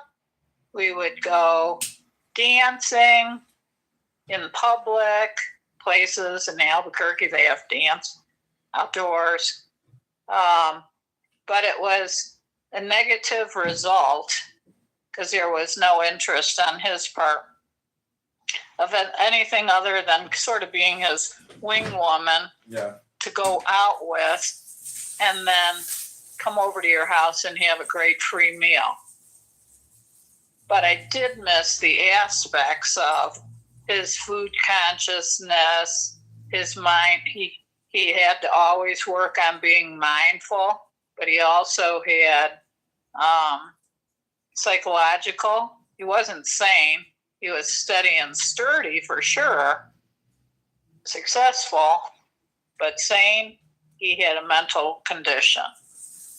But I missed aspects of that. And it's very hard to find somebody that you can go a long haul with. Very hard. I guess you should know that. Yeah, but nonetheless, it's still up to you to try to achieve joy. And to me, you have to program yourself with words in order to maintain that joy state. That's why I read books a lot. And, to me, that's a very joyful thing to do. It keeps my spirits up. And I think it's because our brains operate off of words, obviously. And so as your son, I'm just trying to point out that you may be causing yourself all your own problems because you really don't have any problems. You have, in my opinion, you have a compulsive thinking syndrome, which is basically saying, stop thinking, end your problems. I would have to agree with you on that. Isn't that funny? That when I was a kid, I didn't know what my problem was. I could not push and comprehend. I guess it could have been depression.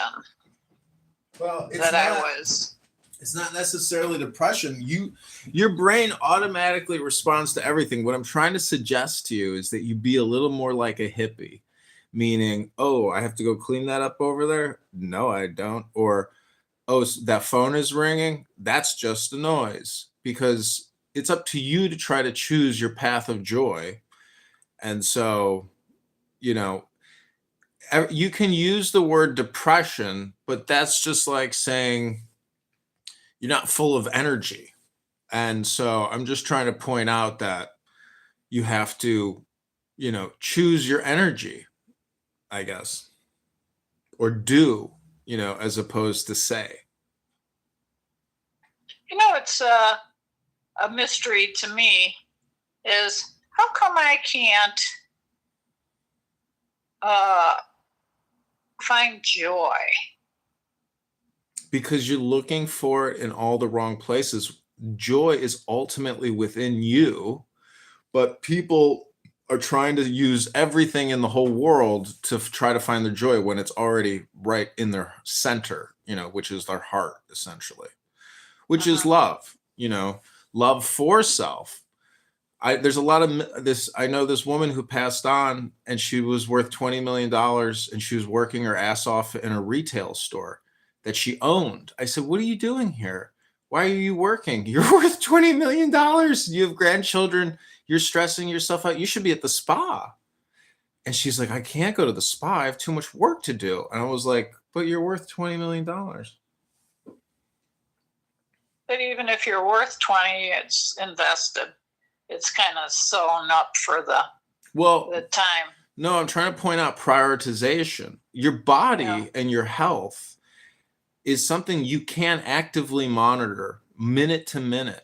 But it's up to you to choose what you're doing in regards to how you're treating your body, or where you're, if you're at the King Spa for a 12-hour session of just relaxation, well, that's real relaxation. That's a very healthful thing to do. So, you have been grinding your knuckles, fixing and cleaning and perfecting, and that's great. That's great. But, it's every moment you can still choose right now to seek your joy. I did schedule 2 1.5-hour massages in December, starting on the 4th. Yeah, I decided I needed that. And it's my birthday treat to myself. Well, I'm stretching like 4 times a day downstairs on my yoga mats, these nice Thai beds, and I have all the room that I need to fully stretch my huge body. And having that I realized it's like 4 times a day. Every time out of those 4 times, I get the most intense four lower back cracks, crack, 4 lower back snaps. It's like, wow, it's like I can do this 4 times a day, and I still get, an intense rotation and spinal column crack. It's like, God, it's like, couldn't even imagine if some people don't even do this once a day, and they don't do this once a day for months and maybe years. And you're like, how do people live like that? Because I get a lot of pain in my body unless I do a lot of physical adjustment every day. I am my own chiropractor. People say to me, I can't believe that you can put your knees by your ears. The back roll. Mm-hmm. I can't get them on the floor anymore, but I'm only about 1.5 inches away from it. And it does, it's an addiction, trying to keep that bendable body in ready mode. Mm-hmm. I love that. And I'll tell you, I heard it by eating a whole pecan pie already. Mm-hmm. The arthritis, holy shit, it came out of eating that pie. I learned that lesson. I just had to have a pecan pie. Well, it's up to you to be happy. It's up to you, because there's nobody there to really take care of you or protect you or help you. You have to, that's part of it, John. That is part of the stress, is that it's always you. We're somebody else that you can just snap on to help look after you. You get tired of being at only you. And then I say, oh, maybe I need to move into a 55 plus place. I said, what's the difference if you're in this place or that place? You're by yourself again. You might be around other people, but that's something you have to seek yourself. Well, if I could give you any strategic advice, if I was your consultant, it's to just remember that you are a but or an and person. And so with that kind of a brain, you have to essentially, stop thinking and your problems, because, it is all about personal responsibility and, being responsible and just taking care of yourself. You don't have any particular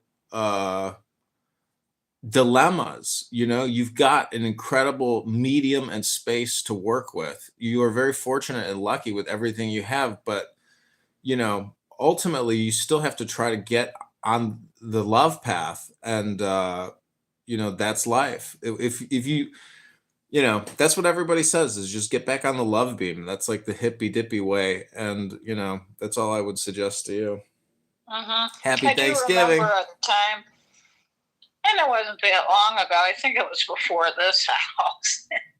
This house really took me to the the final height. It was the wrong thing to do. It was the right thing to do, but it was the wrong thing at the age to do. I just have to get back into that thankful, mindful place. And I think it's probably a lot of having to work with a lot of people. And that I don't like. I do not like people anymore because of. Well, that's friction. There's only one place for friction to come from, and that's really with relationships. Where else does friction come from? It's the only place. So, right. You need a pet. You don't need a pet. You need no friction. And people will give you friction, and a dog will give you friction because now your dog is pissing all over the place and being a naughty little dog. I mean, that's life. Here's a dog story. So this guy on the trail today had this massive, he looked like a bull mastiff, actually. Big, really, really overweight. So these two ladies that I see all the time there, she says, he rescued that dog from the pound. And I said, probably because it ate too much. It needed to be fed so much, and it pooped even bigger messes. But he was such like an oversized baby, even though he was a ginormous dog. How do you like that? And somebody fell in love with him. Cute. Well, you know, I just say, like, if you can't find a partner, at least you can find intelligence. And then you're with the real companion, which is God, because intelligence and God are definitely synonymous. So, you know, I agree there. You know, as your son, I can tell you, you may not have the books I have, but there is joy in poetry. There is joy in books. And it's because it can increase your intelligence. And then you start out thinking the problems that you're even creating for yourself in the way that I've suggested, you know, in my opinions today in our conversation. Yeah, you make me feel like I'd love a little part of me. That might be just what you need. Yeah. I mean, not literally, but in figuratively, meaning that you're too compulsive in your thinking. And thus, because you're compulsive in your thinking, you're compulsive in your doing. And then you're creating all this friction for yourself. And the primary friction, again, is with people, because no one can be as annoying as people. This is how we're like birds, you know, in the trees. I mean, it's the buts or the ands, Mom. I'm telling you, you're probably overthinking everything all the time. I am. I do. Everything. There you go. Including flavors. Yeah. Combinations of flavors. Well, you know, I don't know. The world, everybody says, oh, the world is changing. It's like, okay, that's your opinion. But I'm just saying, you know, I hope you have a happy Thanksgiving. I'm all stocked up here. My car wouldn't start, so I had to buy a portable jumper. So I'm about to go downstairs, change out my stickers, jump my car to see if I can get it started, drive it around the block, charge the battery up. But I'm gonna have to take it in next week and get a new battery, and then I'll probably have the strut looked at. But anyways, all is well here. It's the cold weather, isn't it? Isn't it cold there? Yeah, this is I believe going to be the third battery I've had to put in this stupid car. Well, the battery gets worn down from here. Batteries wear down because of the heat. In Chicago, it's because of the cold. I don't think it's just the cold. I put in an alarm and an auto start, you know, so when it's cold out, I can warm the car up. But I think that drains the battery. Take it off of it. I can't. My car gets drained automatically because of the Sirius. I'm just saying, I never should have changed it. I should have just left the car the way it was when I bought it. Right. Can't you just have it redone?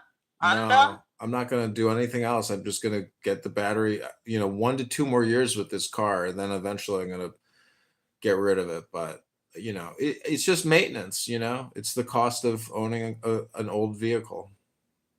Let me tell you, even if I have money, I was like paying my auto insurance, and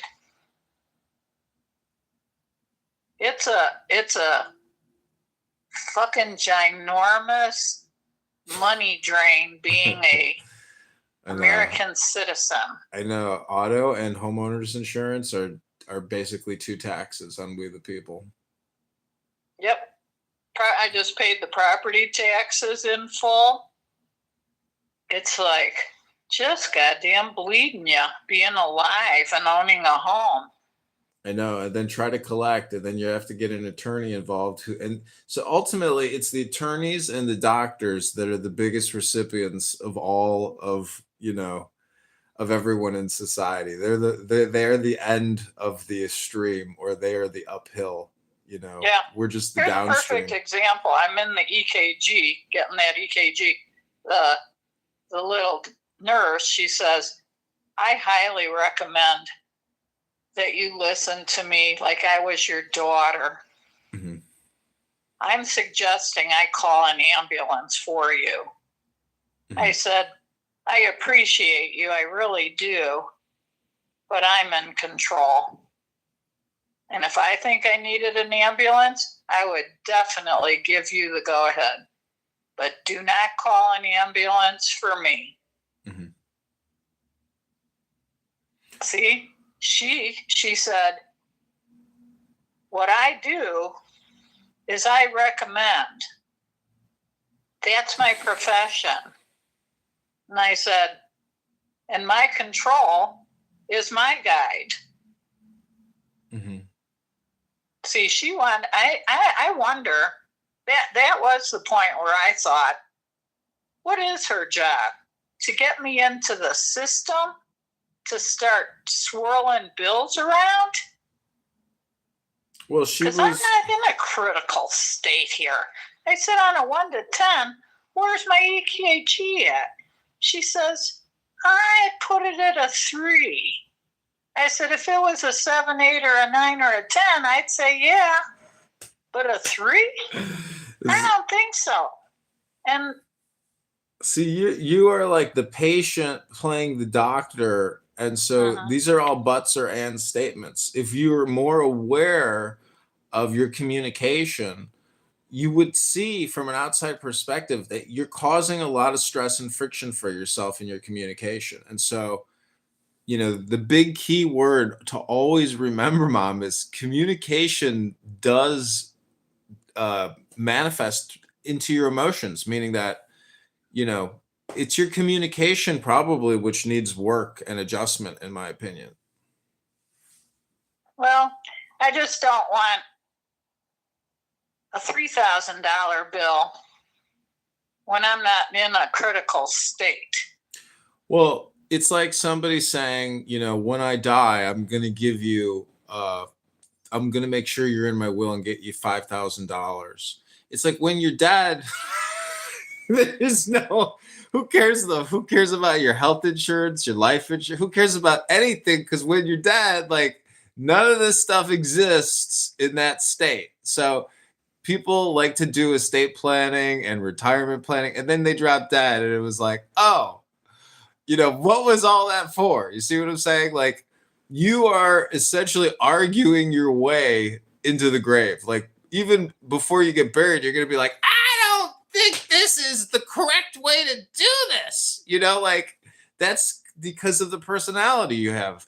And so, I'm just saying, there's that old expression, you are your own worst enemy. And you have to begin to really try to understand that.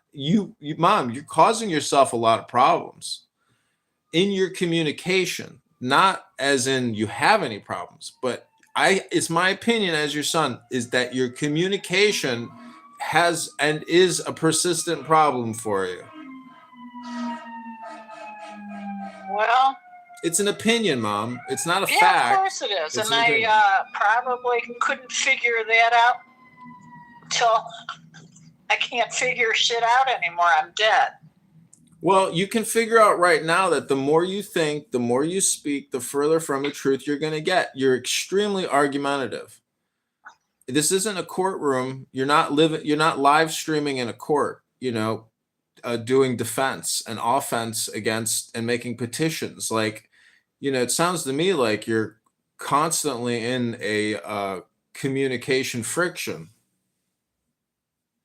I would say in a non-trusting, and I live in a non-trusting environment in New Mexico. People can't It's the be wild, trusted. wild west out there. You're dealing with pirates all the time.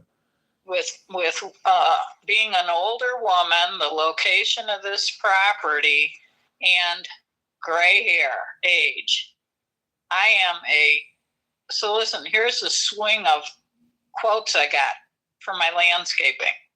16,000, 6,000, 2,400. Yeah. So that's what I'm dealing with right now. And it's driving me insane. And I say, I don't give a fuck when it's done. I can look at it. It's been sitting there for the last 6-7 months. It could sit there and I can just move from this house. Let the next fucker fix up that backyard. Well, I had the guys do everything here for $1,300, I believe, and they built things with the bricks. They cleared everything, made everything so nice. I was like, wow, that was definitely worth, the $1,300. I mean, they laid the brick in the front, and like it was worth. They got that was the good price. Couldn't have gotten any better with those guys. They did a really amazing job. Because you allowed that trust to flow. I have very little trust here. That's part of the thing I dislike about living in New Mexico. And just about everybody says that. If I met somebody that I really could trust, I'd leave here in a heartbeat. Yeah, but that is a but or an and statement. Every time, listen, you're now on my but or and show, and every time I hear a but or an and, I'm going to point out, that you're projecting, because you're taking your shit with you. Good luck. You are a but or an and person. You keep looking for this knight in shining armor to trust, but the truth is that's within you. I got all the trust in the world in me. I know, but then you don't have to worry about the trust or finding somebody else to carry, the water with you or for you. I mean, right, I gotcha. Yeah. You know where you can trust people? In the nursing home. No, yeah, right. They want to keep you alive. Yeah, right. So they can keep flowing your money for you. Oh, do you know how many people, Mom, are in nursing homes that have absolutely nobody on the outside to even look after them or care for them? They're totally alone. They get abused by these crazy nurses. They get poisoned. They don't get bathed. Like, there's a lot of neglected people because nobody really will love you. And, so I'm just saying there's a lot of really sad cases out there, but that's not you. You have your genie spark. It's carried you. How old are you now? 72 in December. Yeah. So it's, within a month, you're going to be 72. I mean, that's a big accomplishment. Like, you've got a great track record. So in my opinion, all your worries or anxieties should be sublimated and disappear, because it's all self-induced in a way. Listen, here's the new one. If I got to live another 34 years, like Grandma and Grandpa, I want to kill myself by 80. Well, see, this is a but or an and statement again, and welcome back to your show. This is part of this is why I say you have a communication dilemma. Do I want to be annoying with buts or ands, or do I just want to be in my flow state, enjoy it? Or do I want to create friction with people? I'm not saying I have any friction with you. It's just my opinion. Again, I'm trying to give you a consultant opinion, so you can say, you know what? My fucking kid is right. I I'm overthinking everything. I'm just going to shut the fuck up. Maybe I should start drinking. No, that's absolutely the wrong answer. Well, no, if you do that, you'll become even more annoying. You know, I've experienced that with you, where then you can't shut up. But if you did that at home in your safe space and you were just on your phone, okay, well then that's a safe space. But you don't want to put yourself at any risk. Maybe I should go to church on Sunday. I keep on finding an excuse. Well, this is a but or an and statement again. I will just remind you, we are not what we say we're going to do. We are what we do. And that's life. We are what we do. That's who we are. That's who you are. You know, you did this house. You did that house. You did this job. You did this. You did that. That's who you are. That's who the real you is. That's my identification. Our remodels. That's your. My middle name should be Jeannie Remodel. Well, that's your medium. That's your art. You have blessed a lot of people with incredible living spaces because of all your work. Yeah, I hope so. I hope they like those modifications I made. Trust me, people. I like this modification project a lot. There's nothing more important than your house or where your living space. It's because it's basically an expansion or extension of your consciousness. You know. I agree. You should see the dream I'm coming up with right now. I got this new idea. I have to draw it a couple more times to get it the way I like it. But that's what I'm doing. I'm building a fence for the side yard because I got a $650 rain barrel. It's 100 gallons, and I need to protect that so nobody walks off with it. So I'm building a welding project in my head. Anyway, how's your bedroom look to you still? I did. Oh, it looks nice. I brought the bunk bed down there. I need to assemble that. Yeah, everything is good here. I mean, you know, not stressed. Well, that's real good that you've got that accomplished. I know you really put a lot of effort into it. I take everything a day at a time. I'm not trying to I like it that way. I like going from thought to thought to thought as opposed to going, too far into thoughts. Less is more. And that's what I'm trying to point out to you is that, you're your own worst enemy because you may, again, I think it's just like overthinking. Well, I try to do the exercise and the correct food. But I'm missing something. Well, that's why I say, in my opinion, it's always psychological. That's what when somebody says I'm missing something, that means there's something in your brain that you're missing. It's not necessarily in your body. And as your son, I'm trying to fill that void, which you think is missing, but I'm trying to point out it's not missing. It's there.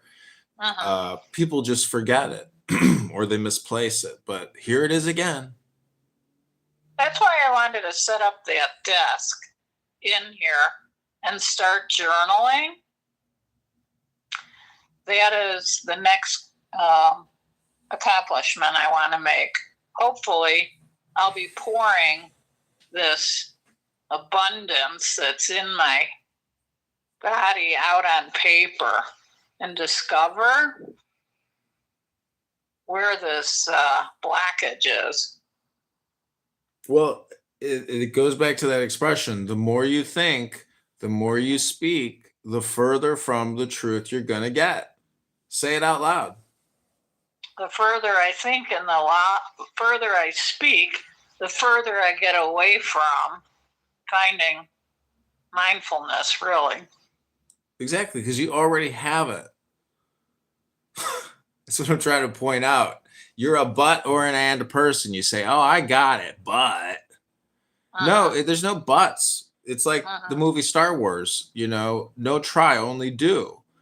And thus. Well, that is how I live. I don't live with buts. I tackle butts. Well, that's true. But in your communication, your words, your thinking and your speaking, you are a but or an and person. And that causes emotional, physical stress in the body. And so, you know, when you went to the hospital, nobody said, you know what, we're going to do a breathing relaxation exercise with you for 10 minutes. Take the deepest breath of the day. You didn't get that stuff. I'm going to call you an ambulance. I'm like, no, you're not. You're so far into what you got taken, you know, through medical training. That what I've been doing, I brought this shit on myself through my mind and my physicality. You're learning, and I don't need an ambulance. I can get this shit off my back as soon as I get out of here. I can. Well, it sounds to me. Find where they do breathing. I do believe in breathing. I do need to have that. Oh, well, let me just send you these CDs by this guy, Dr. Marty Rossman. It's like each one is 60 minutes, and he leads you through a guided breathing and visualization exercise. It's unbelievable. It is unbelievable. No, don't do that. I'll get a DVD and put it in my Bose and sit right there on my living room Oriental rug. Yeah, do that. That makes me feel a lot better. Yeah, if you do that once a day, oh my gosh, the benefits from that psychologically are immense. I do it. I told you I'm doing it like 4 times a day while I'm stretching and doing yoga and breathing.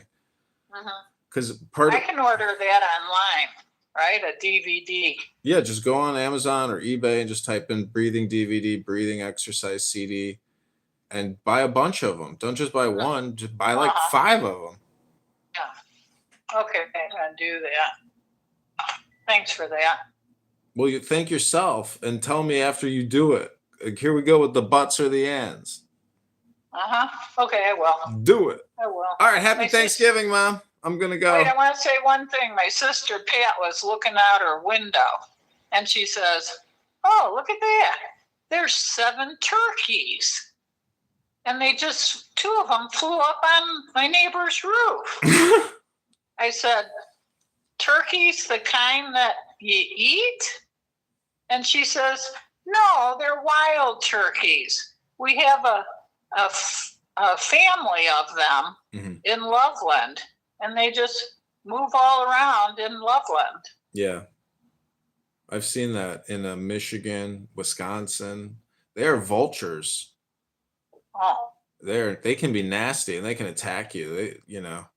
I'm kind of for taking a shot at some. I mean, it's easy to think that they're pests, but in my opinion, they're probably pests. I saw 3 sandhill cranes nibbling in this reservoir today, and I said to this man walking, I said, man, we see a lot more sandhill cranes normally. And he thought about it and he said, could be we're having warmer weather. And I said, yeah, that's a good thought. And I'm looking at my temperature, it's 60 out. So there you go. We are having warmer weather. I hope we don't have hotter summers here. They're hot enough. Well, I like to say that my mom says that talking about the weather or politics is the lowest form of conversation. But Mom, you have to try to remember, how do I create more peace in my life all the time and right now? And, I hope you have more peace and joy the rest of the year leading up to your birthday. Thank you, John. Thank you. I hope you said hello to your sister for Thanksgiving. She's entertaining, and could be stressful for her. Well, just be thankful that you're not a part of that stress, that you have your peace and your joy right now. Because, you know, that's the whole point. I mean, a lot of people, they get a lot of indigestion from Thanksgiving, from Christmas. They overeat, they argue, they get emotional, they drink too much, and they cause themselves huge health problems at this time of the year. A lot of people croak. A lot of people croak at this time of the year. This is their last party. Yeah. Yeah. All right. Well, thanks for the great conversation. It's about the best one I've had with you in a long, long, long time. Thank you. Okay, I hope you enjoyed it. Happy Thanksgiving. Thank you, Sana. You have a good day. Make yourself dinner, will you? Okay, I got a great dinner. I got wonderful food in my fridge. Have a Bye great now. afternoon. Take care. Bye. Love you. Bye.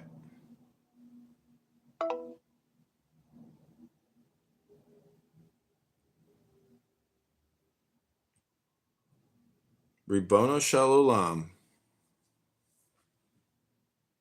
Ribono Shalom.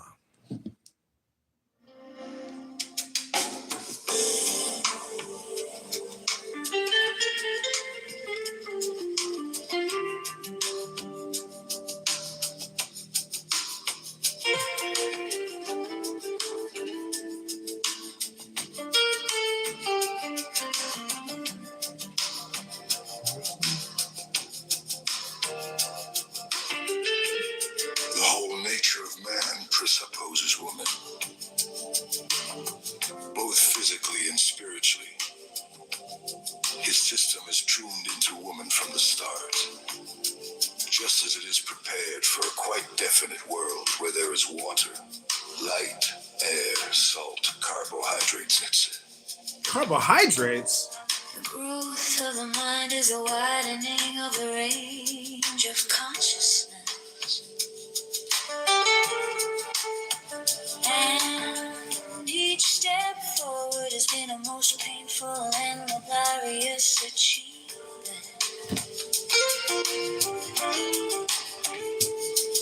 All ordinary expression may be explained causally, but create expression, which is the absolute contrary of ordinary expression, will be forever hidden from human knowledge.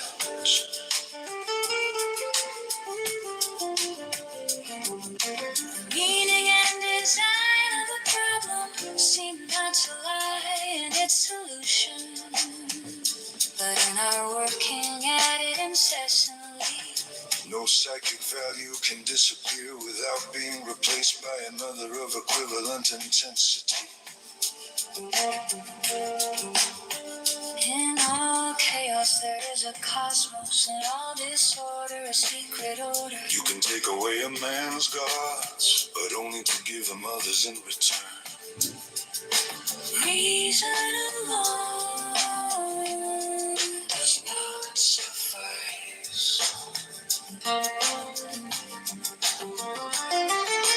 Primitive superstition lies just below the surface of the most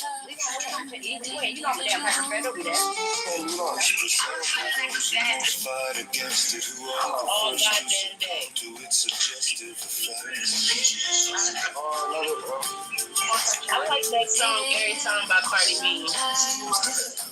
To avoid the impression that there is a sort of foreknowledge of the coming series of events.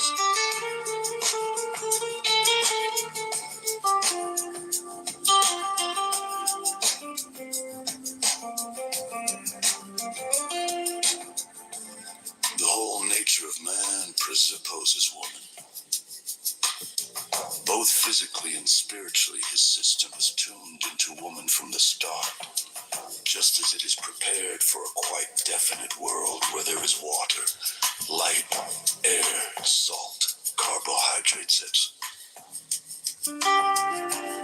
The growth of the mind is a widening of the range of consciousness. And each step forward has has been a most painful and laborious achievement. All ordinary expression may be explained in causally, but create expression, which is the absolute contrary of ordinary expression, will be forever hidden.